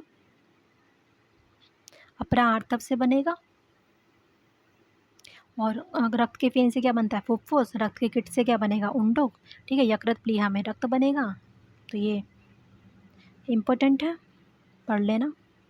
आंत्र गुद बस्ती त्रिदोष प्लस रक्त है, तो करा, हृदय में शोक हुआ, ऐसे याद किया था हमने ये। अब आते हैं और इम्पोर्टेंट पर, ठीक है। इसमें पूछा जाता है कि वातज अर्थ किससे कोरिलेट होता है, इस पे क्वेश्चन आता है। 6 टाइप के बताएं, वात पित्त कफ सन्निपात सहज। जो सहज है वो अंतर्मुख होती है। फिर इसे हमने कैसे याद किया था, तो सतकनी, ठीक है। सटकनी कौन है, वातज है। क्षयज कौन है, पित्तज है। मांस धवन कौन है, श्लेष्मज है। और ना कप सॉरी कप काप गया में, काप गया श्लेष्मज की है, और रक्त अर्श है नाविका की। तो अब इसे डिकोड करते हैं। तो जो इसमें सटकनी बताया हमने, स से सूचीमुख, त से तुंडिकेरी, क से कदम्ब, और न से नाड़ी, ठीक है। ये आपको याद रखना है, ठीक है। पित्त, पित्त अर्श क्या होगा, तो पित्त अर्श को हमने याद करा क्षयज से, तो श से क्या हो जाएगा, शूक जीवा, ठीक है। जैसे रीछ की जीवा होती है। य से हो जाएगा यव और यकृत। ज से हो जाएगा जलोका। श्लेष्मज क्या होता है, इसे महामूल भी कहा गया है। तो काप गया में, क से करीर, प से पनस, तो करीर पनस अस्ति। गया में गोस्तना, और म से मांस धवन। मांस धवन याद रखना, ये पित्तज में नहीं है। रक्त अर्श में नाविका होता है, तो न्य ना से नाविका न्यग्रोध। व से विद्रोह मतलब प्लुराल होता है। काकड़ंतिक किसमें आएगा, रक्तार्श में आएगा। ये आपको याद रखना। काकड़ंतिक आपको शोकज अतिसार में ही मिलेगा। ये आपको याद रखने हैं कि कदम्ब किस में है, ठीक है। इस पे क्वेश्चन आया हुआ है। तुंडी केरी में किस पे है, करीर पनस किस में आया है, जलोका किस में आया है, मांस धवन किस में आया है, विद्रोह किस में आया है, काकड़ंतिक किस में आया है। Very very important, okay. अब इससे भी इम्पोर्टेंट पे आते हैं। औषध, अग्नि और शस्त्र साध्य क्या बताए गए हैं अर्श में। नया होगा, कम दोष होगा, तो मेडिसिन से सही हो जाएगा, ठीक है। और चीरकाल है, मेडिसिन से सही हो जाएगा, ज़्यादा लंबा नहीं है। देन क्षार क्या होगा, प्रसृत, ठीक है। सूत क्षार होता है, तो कैसे याद रखो कि सॉफ्ट जो होता है, जो सॉफ्ट होगा उसमें हम क्षार से यूज़ करेंगे, है ना। लगाते ही क्या हो जाएगा, शरण हो जाएगा उसका। लेकिन जो हार्ड होगा, जो रफ होगा, कर्कश होगा, स्थिर होगा, पृथु होगा, वो तो अग्नि से ही सही होगा। ना तो हम उसमें क्षार यूज़ करेंगे। क्षार तो बहुत सॉफ्ट चीज़ों को सही करता है, जैसे अर्श है ना, पाइस होता है, उसे हम करते हैं क्षार सूत्र से, वहाँ पे ये काम नहीं करेगा। जो हार्ड होगा वहाँ पे हमें अग्नि कर्म ही करना पड़ेगा। शस्त्र साध्य क्या होना था, तनु, तनु को सर्जरी पसंद थी, ऐसे याद कर लो कि तनु मूल जो है वो शस्त्र साध्य है। उच्छी, उच्छित तानी, इस पे नहीं आता, क्लेद युक्त अर्श पे आता है। क्लेद युक्त अर्श पे शस्त्र कर्म करते हैं। अब इससे भी इम्पोर्टेंट पे आते हैं। सभी इम्पोर्टेंट है इसमें, क्योंकि सर्जरी का पार्ट चल रहा है। Very very important. 40+ जितने भी आएंगे ये सर्जरी से रिलेटेड है, बहुत इंपॉर्टेंट है, तो अच्छे से सुनना है इन्हें, ठीक है।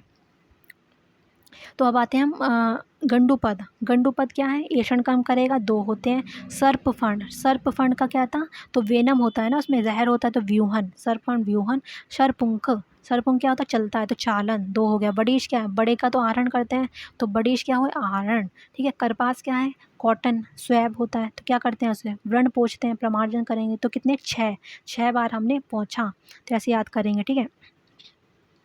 मसूर दल, मसूर दल श्रोतोगत शल्य में होता है।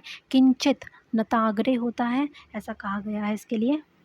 फिर दारवी, दारवी को खल भी कहते हैं, तो दारवी क्या है, एक चम्मच है, 3 चम्मच है, उसमें हमने क्या भर रखा है, कोई वाटरी चीज़ भर रखी है, तो क्षार को भर रखा है। ठीक है, क्षार के चम्मच में तो आएगा, ऐसे याद कर लेना। जाम्बव और अंकुश, जाम्बव बदना और अंकुश बदना, ऐसा क्वेश्चन आता है, तो ये क्या है, अग्निकर में टोटल 6 शलाका मिलेंगी आपको, ये आपको याद रखना है। कोल अस्थि किस में मिलेगी, नासारूध में मिलेगी। कलाय परिमंडल अंजनार्थ शलाका का है। मालती पुष्प व्रंथ किसका है, तो मूत्र मार्ग विशोधनी का है। बागभट ने मालती पुष्प जो बोला है वो अंजनार्थ के लिए बोला है, ये आपको याद रखना है। फिर शस्त्र को पकड़ने के स्थान बताए गए हैं। भेदन शस्त्र जो है वो फल और व्रंथ के संयोग स्थल पे पकड़ना है आपको, ठीक। विश्रावण जो है वो व्रंताग्र के पे पकड़ना है। तो व से विश्रावण, व से वृंताग्र। एषणी, आरा और करपत्र मूल से पकड़ना मतलब नताग्र, ठीक है, नताग्र से आपको पकड़ना है। फिर व्रीहिमुख, व्रीहिमुख को आप वृंत भाग को हस्त से ढककर प्रदेशनी और अंगुष्ठ से पकड़ेंगे। कुठारिका को वाम हस्त से होल्ड करेंगे और दक्षिण मध्या से पकड़ेंगे। ओके, ऐसे आपको ये याद रखना है।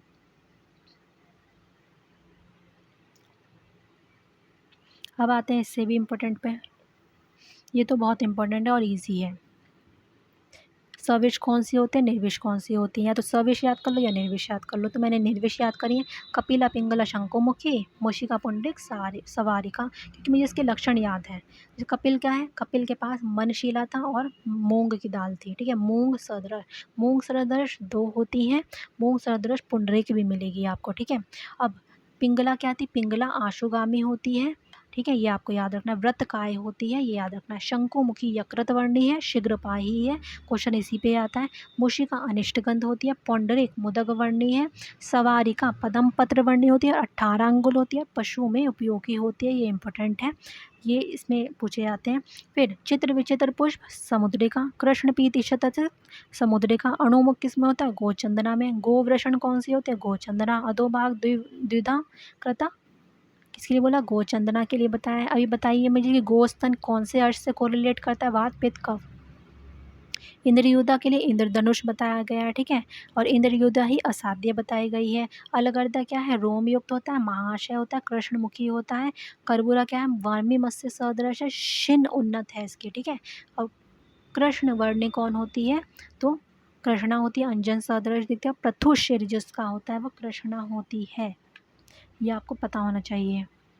तो यहाँ पे लक्षण लिखे हैं, रोमशा, महापाश और कृष्णमुखी, यही सब इसमें बताया गया है जो हम बताए हैं आपको। वात आदि दुष्ट रक्त के लक्षण, वेरी इंपॉर्टेंट। वात पित्त कफ सन्निपातज, अस्कंदी मतलब कि जमता ही नहीं है, अस्कंदी वातज और पित्तज दोनों में मिलेगा। विसर्गंधी अनिष्ठा पित्तज में मिलेगा। कफज में आपको गैरिक उदक और मांसपेशी चीरस्रावी मिलेगा कफज रक्त के लक्षण में। सन्निपातज में कांजी सदृश मिलेगा, वेरी वेरी इंपॉर्टेंट। सन्निपातज रक्त में जो मिलेगा आपको कांजी के सदृश मिलेगा, और रक्तज में अधिक काला मिलेगा। पित्त का तो लक्षण मिलेगा ही, प्लस अधिक काला भी मिलेगा। देन कर्ण में सिराय जो 3 बताई गई, वेरी इंपॉर्टेंट, ठीक है। तो कलिका, मर्मिका, लोहितिका। लोहितिका पे क्वेश्चन आ चुका है कि मन्य स्तंभ कौन सी सम्यक कर्णवेदन पे होता है, तो लोहितिका पे होता है। कैसे याद करता है, लो मास्क, ठीक है। तो क्या हो गया, लो से लोहितिका, एम से मन्य स्तंभ, ए से क्या हो गया, अपतानक नॉट अपतंत्रक, एस से क्या होगा, शिरोग्रह, ठीक है, शिरोग्रह। क से कर्णशूल। ममेरिका में ग्रंथि आपको बहुत अच्छे से याद रखना है, और कालिका में आपको शवथु और दास, ठीक है, दास याद करेंगे, दाह और शवथु, ये आपको याद रखने मेन है। अब कर्ण वेदन के दोषानुसार सिंचन, वेरी इंपॉर्टेंट। वातेज में आपको एक उपद्रव मिलेगा, परिपोट, याद रखना है। कांजी को गर्म जल से आपको क्या करना है, प्रक्षालन करना है, मतलब सिंचन करना है। ऐसे ही गर्म जल में आपको कफज में भी मिलेगा, वातज में भी मिलेगा। पित्तज में क्यों नहीं मिला, क्योंकि पित्तज तो वैसे ही उष्ण होता है, तो शीतल जल से पित्तज में मिलेगा, ठीक है। इसके क्या याद रखना है आपको, कांजी वातज में है, दूध पित्तज में है, और सुरामंड जो है वो कफज में मिलेगा। फिर यहाँ पे बंधन बताए गए हैं, ये भी इंपॉर्टेंट है कि श्रुतन ने 14 बताए, भागवत ने 15 बताए, एडिशनल क्या बताए, उपसंग बताए, जो कि बाहों में यूज़ करते हैं। अब हम याद करते हैं कोषबंध, ठीक है। कोषबंध क्या होता है, कोषबंध अंगुली पर और अंगुष्ठ पर होता है। दाम संबाध पे होता है, ठीक है। साम दाम दंड भेद ऐसे याद रखेंगे। तो दाम किस में होगा, साम में, तो संबाध। स्वास्थ्य किस में था, स्वास्थ्य है संधि कूर्चक भूस्तन कर्ण तल पर, ठीक है। तो या तो ऐसे कर लीजिए कि यहाँ पर एक, तो जहाँ पे बिंदी लगाते वहाँ पे एक स्वास्तिक बनाइए, एक स्तन के बीच में स्वास्तिक बनाइए, और पानी तल पे स्वास्तिक बनाइए, तो आप भूलोगे नहीं। यहीं पे आप याद रखोगे अंश संधि च्युता, इसमें मिलेगा आपको स्वास्तिक बंध में मिलेगा। अनुवेलित कहाँ बांधते हैं, शाखाओं में, हाथ पैर में अनुवेलित बांधते हैं, इस पर क्वेश्चन आया है। और अंश संधि च्युत पे आ चुका है कि ये स्वास्तिक में होता है। और मुतोली किस में होगा, ग्रीवा और मेडर में होगा। प्रतोली या मुतोली कुछ भी कह सकते हैं। ग्रीवा और मेढ पे क्वेश्चन आ चुका है। मंडल व्रत अंग पे होता है, जैसे उदर हो गया, उरु हो गया और बाहु हो गया। स्थगी का कहाँ होगा? टिप पे होगा, ठीक है, टिप पे होगा। अंगुष्ठ अंगुली शिशन अग्र पे होगा। जलोदर मूत्र वृद्धि में भी यही लक्षण मिलेगा, जलोदर के और मूत्र वृद्धि में स्थगी का बंध बांधना है। यमक जो है संयुक्त वर्ण पे बांधना है। खटवा हनु शंख गंड, इन पे खटवा बांधना है। लेकिन हनु संधि विश्लेषण अगर आएगा तो वहाँ खटवा नहीं बांधेंगे आप, वहाँ पर पंचांगी बांधेंगे, ठीक है। चीन क्या होगा? चीन नेत्र और अपांग पर बांधते हैं। क्वेश्चन आ चुका है इस पर कि चीन क्या होता है? चीन चीनी आंखें होती है ना, आंखें बहुत छोटी छोटी होती है, चीन आंखों पे बांधेंगे, अपांग पे बांधेंगे। विबंध कहाँ पे होगा? पीठ पे होगा, उदर पे होगा, छाती पे होगा। कंफ्यूज कहाँ होंगे आप कि मंडल भी उदर में है और विबंध में भी उदर है, तो इसमें कंफ्यूज नहीं होना है। उदर और उरु बाहु जो है व्रत अंग जो है गोल गोल अंग, उस पर मंडल बांधेंगे आप। लेकिन जो विबंध है, विबंध मतलब कॉन्स्टिपेशन से याद कर लो। कॉन्स्टिपेशन कहाँ होता है? उदर में, पीठ पे, छाती में दर्द होता है ना मध्यम शरीर में, तो ऐसे याद रखने का। वितान कहाँ बांधोगे? मूर्धा में, जैसे जहाँ पे पट्टी बांधते हैं ना हम, जब सिर में दर्द होता है तो कोई दुपट्टा बांध लेते हैं, तो ऐसे ही हम क्या बांधते हैं? वितान बंद बांधते हैं। और गोफना क्या होगा? गोफना गोफना गुद भ्रंश में भी बांधते हैं, याद रखना है, गुद भ्रंश में। नासा यहाँ पे नहीं लिखा है, मैं बता रही हूँ। नासा ओष्ठ और बस्ती चिबुक और अंश में आपको गोफना बांधना, लेकिन अंश च्युति जो है वो स्वास्तिक बंध में है, ठीक है। और पंचांगे ऊर्ध्व जत्रु ऊर्ध्व में, ये बता दिया मैंने। हनुसंधि विश्लेषण भी मैंने बता दिया, मतलब कि भग्न हो रहा है ना, तो वो क्या होगा? उसमें पंचांगी बांधेंगे। उत्संग बता दिया, बागभट्ट ने बताया। क्वेश्चन आता है प्रविलंबती बाहु, किसने बताया है? तो बागभट्ट ने। इम्पोर्टेंट है, फिर से कैसे याद रखोगे? मैंने एक क्लॉक बना के याद किया था, आप भी क्लॉक बना लेना। 12 3 6 9 ऐसे लिख लेना। फिर 6 पे हम क्या याद करेंगे? प्रत्यूष, मतलब सुबह का टाइम है, तो हेमंत ठंडी लगती है ना, तो हेमंत आ गया 6 बजे, ठीक है, सुबह के 6। और रात्रि के 12 बजे क्या होगा? शरद, नाइट में शरद ऋतु आएगी। फिर 6 बजे के बाद क्या आएगा? पूर्वाहन में बसंत आएगा। फिर दिन का टाइम हो जाएगा 9 से 12 में ग्रीष्म के समान लक्षण मिलेंगे मध्याह्न में, ठीक है। फिर अपराह्न में क्या होगा? प्रावृट के समान लक्षण मिलेंगे। और फिर संध्या में बारिश हो जाएगी, तो संध्या में वर्षा के समान लक्षण मिलेंगे, ऐसे याद कर लेना। अब इसे कैसे याद किया था? हेमंत में उत्तरी वायु है, मतलब NH, N होता है नॉर्थ, H होता है हेमंत। SB साउथ में, B बसंत, तो दक्षिण। ग्रीष्म में नैत्रित, ठीक है, श और त्र एक साथ आ रहा है। प्रावृट में पश्चिम, प से पश्चिम, प से प्रावृट, ओके। अब आते हैं दोष प्रकोप काल। वातज प्रकोप में प्रत्यूष काल और अपराह्न काल आपको याद रखना है। प्रत्यूष काल अपराह्न काल में वात का प्रकोप होता है। मध्याह्न अर्धरात्रि में पित्त का होता है। कफ का प्रदोष काल में होता है, जब क्या होता है? ब्रह्म काल मानना इसे, ब्रह्म मुहूर्त, ठीक है, प्रत्यूष को। तो प्रदोष किस में होगा? कफ में होगा, कफ का प्रकोप होगा। पूर्वाह्न में भी कफ का प्रकोप होगा। ये जीर्ण अंत्य जीर्यते ये याद करने की जरूरत नहीं है, तो आप कर लोगे। भुक्तांत्री है ना, स्टार्टिंग में तो कफ रहता है, बीच में पित्त रहता है, बाद में बात आ जाता है। ये भी इम्पोर्टेंट है, हम जो ये आ गए हैं। स्तब्धपूर्ण कोष्ठता संचय, वात का संचय। कोष्ठतोद संचरण, वात का प्रकोप है। वीर्य विमार्गमन आटोप, वात प्रसर। पित्त पित्त अभासता मंद उष्म अंगता, पित्त संचय। अम्लिका पिपासा परिदाह, पित्त प्रकोप। ओष चोष धूमायन परिदाह, प्रसर। परिदाह इज कॉमन इन पित्त प्रकोप एंड पित्त प्रसर। देन कफ संचय, गौरवालस्य चय कारण विद्वेष। देन प्रकोप, कफ प्रकोप अन्वेष हृदय उत्क्लेश। कफ प्रसर अरोचक विपाक अंगसाद छर्दी। सारे कितने आए? ट्रिपल ए आ गए हैं। अरोचक विपाक अंगसाद छर्दी। लेकिन जो हृदय उत्क्लेश है वो याद रखना है कि प्रकोप में आता है कफ के। पित्त के प्रकोप याद रखने हैं, अम्लिका पिपासा परिदाह। और वात के संचय प्रकोप याद रखना है, कोष्ठ तोद संचरण। और सब स्तब्धपूर्ण कोष्ठता पे क्वेश्चन आता है कि क्या है ये, तो ये संचय है वात का। अब आते हैं क्या, जो व्रण बताए गए हैं विभिन्न स्थानों पे। तो मर्म और त्वचा पर अगर व्रण होगा तो सलिल सदृश, ठीक है, कैसा लक्षण मिलेगा आपको? सलिल सदृश मिलेगा। मांस पे होगा तो घृत सदृश मिलेगा, घी के समान मिलेगा। सिरा पे हुआ तुरंत तो रक्त की अति प्रवृत्ति होगी, बाद में क्या होगा, ओस सदृश मतलब अवसाय के सदृश मिलेगा, ऐसे याद रखना है। फिर स्नायुओं में क्या होगा, सिंघाड़क के सदृश मिलेगा। अस्थि में शुक्ति धौत और मज्जा मिश्रित मिलेगा, ठीक है, शुक्ति धौत और मज्जा मिश्रित मिलेगा। संधि में क्या मिलेगा आपको, मतलब पीड़न करने पे कुछ नहीं मिलेगा, ठीक है। फिर क्या करोगे आप, आकुंचन जब करोगे तो चाशनी के सदृश मिलेगा, मतलब फेन पुए और रक्त, फेन पुए रक्त किस में मिलेगा, संधि में मिलेगा। चाशनी संधि संधि में ही मिलेगा, ठीक है। कोष्ठ में व्रण होगा तो मूत्र पुरीश पुए रक्त, ठीक है, सब कुछ मिल जाएगा। मूत्र पुरीश पुए रक्त कोष्ठ में मिलेगा, मूत्र पुरीश किस में निकलेगा, कोष्ठ में। फेन पुए किस में मिलेगा, संधि में, ठीक है। ऐसे आपको याद रखने हैं।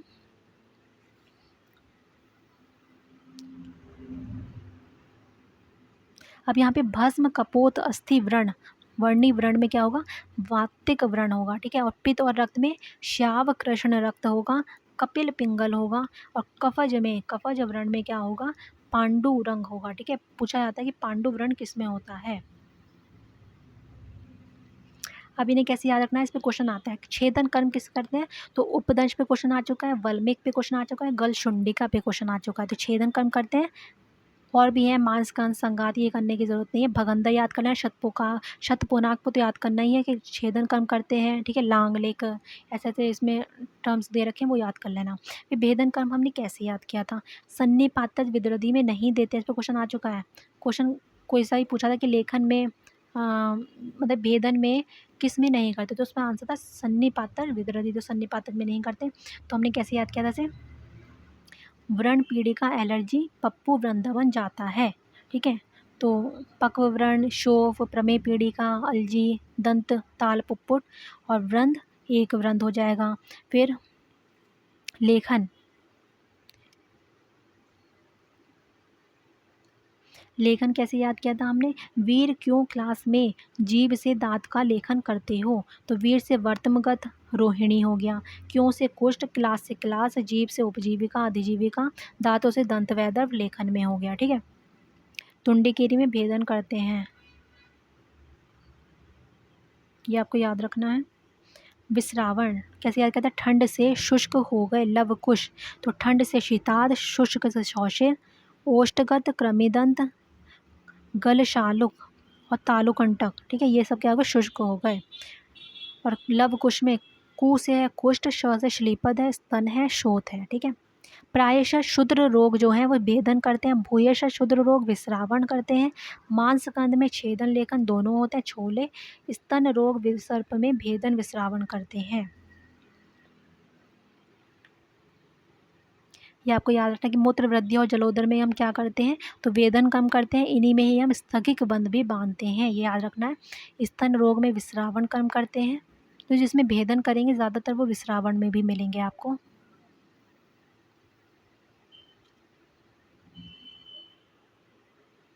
यहाँ पे देख लेना सीवन कर्म किस में करते हैं, इंपॉर्टेंट है। चल संधि आश्रित में करते हैं, सद्योवर्ण में है, मेष समुत्थित वेदन में भी है और लेखन में भी है, ये याद रखना है आपको।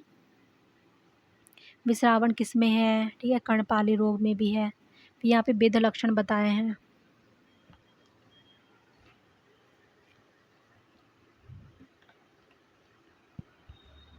वेद लक्षण कैसे बताए हैं,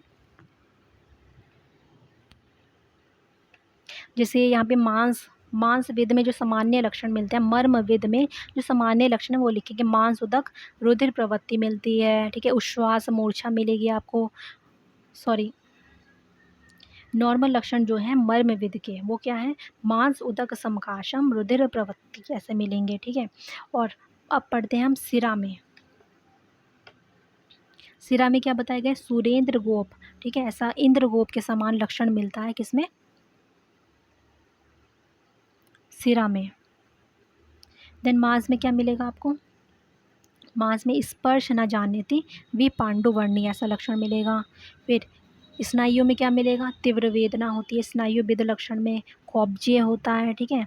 और चिराद व्रणोरोहित ऐसा लक्षण मिलेगा आपको कि देर से क्या होता है, रोहण होता है उसका। फिर संधि में क्या मिलेगा, शोफ अतिवृद्धि भयंकर वेदना होती है, पर्व वेद में होती है जब संधि मर्म में क्षत होगा, ठीक है। शोफ अतिवृद्धि भी क्वेश्चन आ चुका है। अस्थि में क्या होगा, घोर रुजा होगी निषादिनेशु, किसी भी अवस्था में आपको शांति नहीं मिलेगी। वो लक्षण किस में है तो अस्थि पर आघात होने पर लक्षण मिलेगा, ठीक है। सर्वास्व अवस्थासु न शांति, ठीक है। शोध किस में मिलेगा तो अस्थि में ही मिलेगा, अस्थि मर्म व्यद लक्षण में। व्याधि के प्रकार बताए हैं यहाँ पर 3 होते हैं। औपसर्गिक रोग होते हैं, प्राक केवल और पूर्व रूप होते हैं। औपसर्गिक जो होता है वो क्या होता है, औपसर्गिक रोग कौन से होता है, कुष्ठ, ज्वर, शोष और नेत्र अभिसंधि होता है। नेत्र अभिसंधि आपको याद रखना है। प्राक केवल पूर्व रूप और उपद्रव नहीं होते इसमें, अन्य लक्षण में सिर्फ उपद्रव होते हैं, मतलब पूर्व रूप होते हैं। अब आते हैं सबसे इम्पोर्टेंट उस पर जो गण बताए गए हैं। श्रुतदत्त ने 37 बताए हैं, अष्टांग हृदय ने 36 बताए हैं। अष्टांग हृदय का एक विशिष्ट गण है कौन सा, पद्मकादि गण, जिसमें कि स्तन से रिलेटेड जो भी है वो उसमें यूज़ करते हैं। इस पर क्वेश्चन आ चुका है, देख लेना। फिर विदारी गंधा जो है वो वीआईपी पेशेंट, तो वात पित्त को कम करेगा, ठीक है। और अंग मर्द में भी यूज़ होता है, ये याद रखना है आपको। आरगवत, आरगवत क्या है, ये व्रण शोषक, ठीक है, व्रण शोधक है ये। और व्रण रोपण कौन सा, लाक्षा वाला है। वरुण क्या है, वरुण कफ मेद में तो है ही, लेकिन अभ्यंतर विद्रदी नाशक भी है ये, ठीक। और वीरता, वीरता क्या था, उसे सारे यूआईटी वाली दिक्कतें थी, मूत्रकृज अश्मरी शर्करा नाशक है, ठीक है। मूत्राघात भी इसमें ही मिलेगा आपको। सालसर आदि, ठीक है। प्रमेय क्या है, प्रमेय सालसा डांस करता है, तो प्रमेय पांडुनाशक है। कफ मेद विशोषणी भी सालसर आदि ही है। और क्या है यहाँ पे उशक आदि है, मूत्रकृच गुल्मनाशक होता है, ठीक। वरुण हमने पढ़ लिया, वीरता पढ़ लिया है हमने। और क्या है इसमें, पिपली आदि आम पाचक होता है, अग्निमांद्य में होता है, त्वक रोग में यूज़ होता है। मुस्तादि वचादि हरिद्रादि ये दुष्ट स्तन्य शोधक हैं, याद रखना है आपको। लेकिन जो वचादि और हरिद्रादि हैं वो आम अतिसार में यूज़ होते हैं। फिर पक्व अतिसार में कौन यूज़ होता है तो प्रियंगवादी अम्बष्टादि यूज़ होते हैं। गुड़ुच्यादि सर्व ज्वर हर है। काकोली जीवनीय भृंगण्य वृश्य है। उदावर्तनाशक कौन है तो श्यामादि है। त्रिफला, त्रिफलादि किस में यूज़ करते हैं तो नेत्रे में यूज़ करते हैं, और विषम ज्वर में भी यूज़ करते हैं। पटोल ज्वर को कम करता है। मुस्तादि योनि दोषहर भी है, स्तनशोधक भी और पाचन भी है। त्रिकटुक कफ मेद को कम करता है, कुष्ठ प्रमेहर होता है, ये आपको पता होना चाहिए। और क्या पता होना चाहिए आपको, अंजन आदि, अंजन आदि गण जो है वो आभ्यंतर दाह को कम करता है। पुरुष कादि जो है वो हृदय में यूज़ करते हैं। एल आदि को हम व्रण प्रसादन में यूज़ करते हैं, विक्की को कम करता है ये। देन द्रव्यप्यादि जो है वो शर्करा नाशक है। कृमि गर विष हृद रोग में भी यूज़ करते हैं। मुष्कादि गण शर्करा नाशक भी है, गर कृमि हर भी है, शुक दोष नाशक भी है, शुक्र दोष नाशक भी है, ठीक है। उष्कादि गण पढ़ लिया था हमने, यूटीआई में यूज़ करते हैं। गुल्म में भी इसे यूज़ करते हैं, गुल्म नाशक भी है ये। और इसमें क्या यूज़ है, उशक आदि में तुथ्यादि है ना, लेखन बस्ती भी यूज़ होती है, इसकी ट्रीटमेंट बताया गया है। आमलक्य आदि गण क्या है, नेत्र रोग नाशक है। मुश्क और त्रिफला भी होते हैं इसमें। सुरसादि गण प्रतिशायकार श्वासनाशक में है। अब इससे भी इम्पोर्टेंट पे आते हैं, जो विशिष्ट मात्राएं बताई गई सेम है, बस इसके जो टर्मिनोलॉजी है वो याद रखनी है आपको। एक अंजलि क्या बनाती है, काढ़ा बनाती है। अंजलि काढ़ा बनाती है, अंजलि एक कप काढ़ा बनाती है, तो एक अंजलि का क्वाथ हो गया। फिर एक विडाल पत्र है ना, बिल्ली चूर्ण खाती है, तो चूर्ण से एक विडाल पदक। कल्क क्या है, एक अक्ष होता है, ठीक है, एक अक्ष का कल्क होता है, ऐसे याद करना है। फिर विरेचन पृथ्वी जल होता है। षडंग ने कहा कि भेदन का होता है। वमन उन्होंने कहा भेदन भी होता है, ठीक है, षडंगधन ने। वमन को कहा है वायु अग्नि होता है। षडंगधन ने कहा कि शोधन भी होता है, शोध जनन भी होता है, ठीक है। फिर शमशमन जो है वो आकाश होता है, षडंगधन ने भी सेम बोला। संग्राही और दीपन में थोड़ा कॉन्ट्रोवर्शियल है। संग्राही श्रुतर ने वायु में बोला, दीपन अग्नि को बोला, उन्होंने उल्टा कर दिया, बस आपको ये याद रखना है। लेखन वायु और अग्नि दोनों में, अनल अनिल दोनों में मिलेगा लेखन। षाडंगधर ने जो अग्नि बताया है वो पाचन में बताया है, और दीपन में क्या बता दिया, वायु बता दिया है, और संग्राही में अग्नि बताया है, ये आपको याद रखना है। लेखन में वायु अग्नि मतलब अनल अनिल सेम बताया है, सेम है सुश्रुत शार्ङ्गधर ने, ये याद रखना है। तो शार्ङ्गधर का सिर्फ क्या पूछेंगे, संग्रही और दीपन में आपको कन्फ्यूज़ करेंगे। शोथ जनन कौन होता है, वमन द्रव्य होता है, ये आपको याद रखना है। अग्नि जो है वो संग्रही में बताया और वायु दीपन में बताया, मतलब उल्टा कर दिया सुश्रुत का। जो संग्रही वायु में बताया सुश्रुत ने, तो उन्होंने कहा कि दीपन में होगा। दीपन में अग्नि कहा है, तो उन्होंने कहा कि संग्रही में होगा। बस यही इनका गलत है। पाचन में इन्होंने अग्नि कहा है शार्ङ्गधर ने। फिर विरेचनाथ श्रेष्ठ क्या बताया गया है, मूल में अरुण तीव्रत अच्छा श्यामा नहीं है, फल में हरित की है, दूध में सुधा है, त्वक में तिलवक है, क्वेश्चन आ चुका है इस पर। तैल एरंड में है, स्वरस कारवेलक में ऐड कर लेना अपने जीपी बुक में। अब आते हैं इस पर, वसंत और ग्रीष्म में कौप और प्रासवर है ना, प्रासरवण झरने का पानी बताया। प्रावृट में चौंडिय का बताया है, ठीक है, कैनाल जो होती है। वर्षा में आंतरिक्ष जल बताया, वर्षाओ तो व से वर्षा, सा से आ से आंतरिक्ष, ओ से औद्भिद, तो वर्षाओ, ठीक है। वर्षा में क्या होता है, आंतरिक्ष से बरसता है और औद्भिद होता है। शरद को कैसे याद करोगे, सभी जल ग्राह्य होते क्योंकि हंसोदक वगैरह उसमें होता है। हेमंत को कैसे याद करोगे, हेमंत सारस पक्षी को ताड़ रहा था, तो हेमंत में क्या हो गया, सारस और ताड़ग, ठीक है, ऐसे याद रखना है आपको। अब यहाँ पे क्या याद रखना है आपको, ये जो मांस वर्ग बताए गए हैं ना, तो शुरुत ने 6 बताए हैं, तो ये आपको याद रखना, शुरुत ने 6 बताए हैं, उसमें जांगल जो है वो 8 बताए हैं और आनोप बताए हैं 5। तो चरक ने 8 वर्ग बताए हैं मांस वर्ग के, शुरुत ने 6 वर्ग कर दिया। ऐसे याद रखना कि शुरुत जो है बाद में आए हैं चरक के, तो चरक ने 8 बताए और कुछ विलुप्त हो गई होंगी प्रजाति, तो 6 हो गया, ऐसे याद करना है। और उसमें भी उन्होंने जांगल 8 कर दिया, आनोप 5 प्रकार के बता दिए हैं पुनः भेद करके, ठीक है, वो आपको याद रखने हैं।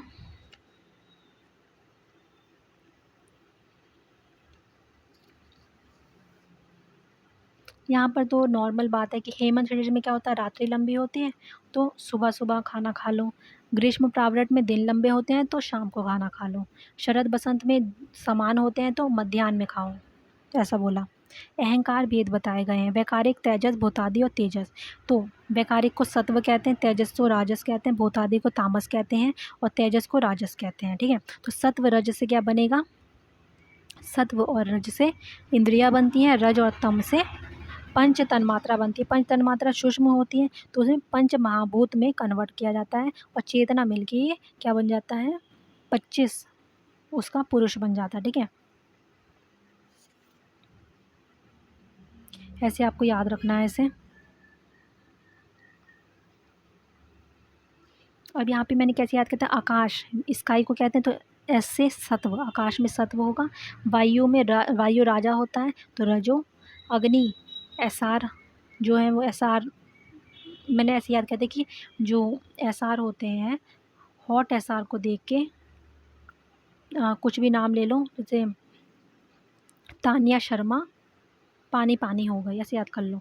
तो मैंने याद किया था कि हॉट एसआर को देख के टीएस पानी पानी हो गई, तो एसआर अग्नि का हो गया, टीएस पानी का हो गया, और अर्थ तो टी इसमें कॉमन आ रहा है, तम में भी कॉमन आ रहा है, ठीक है, ऐसे याद किया था।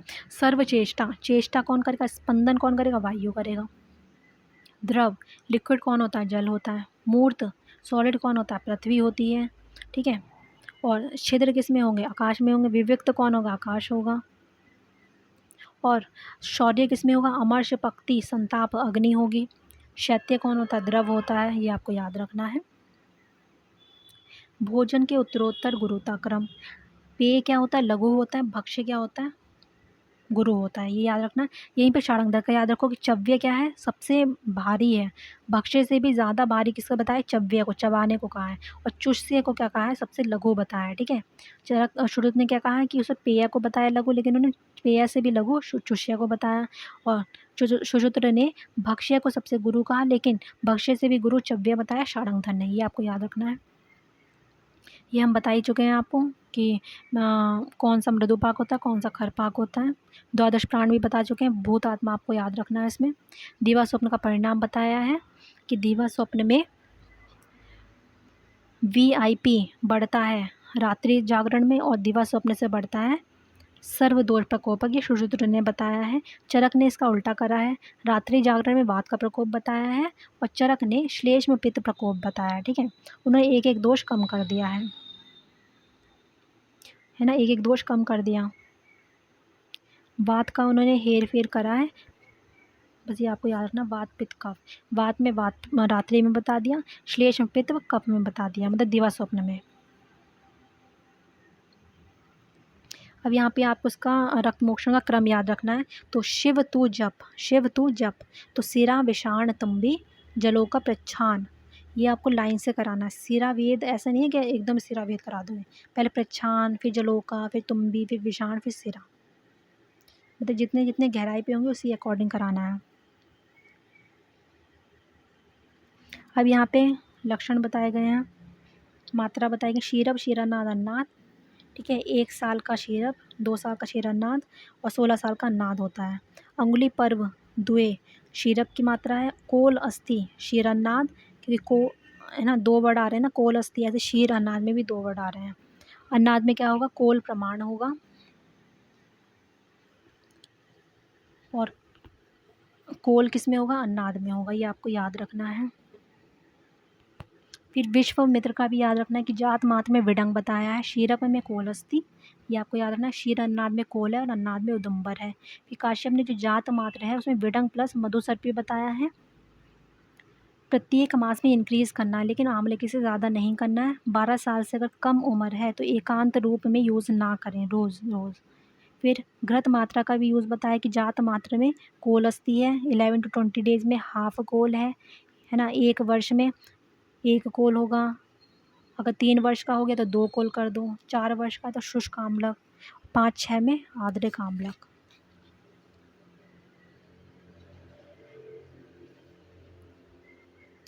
तो नेक्स्ट उससे हम अगली वीडियो में देखते हैं 48 पेज से। Thank you.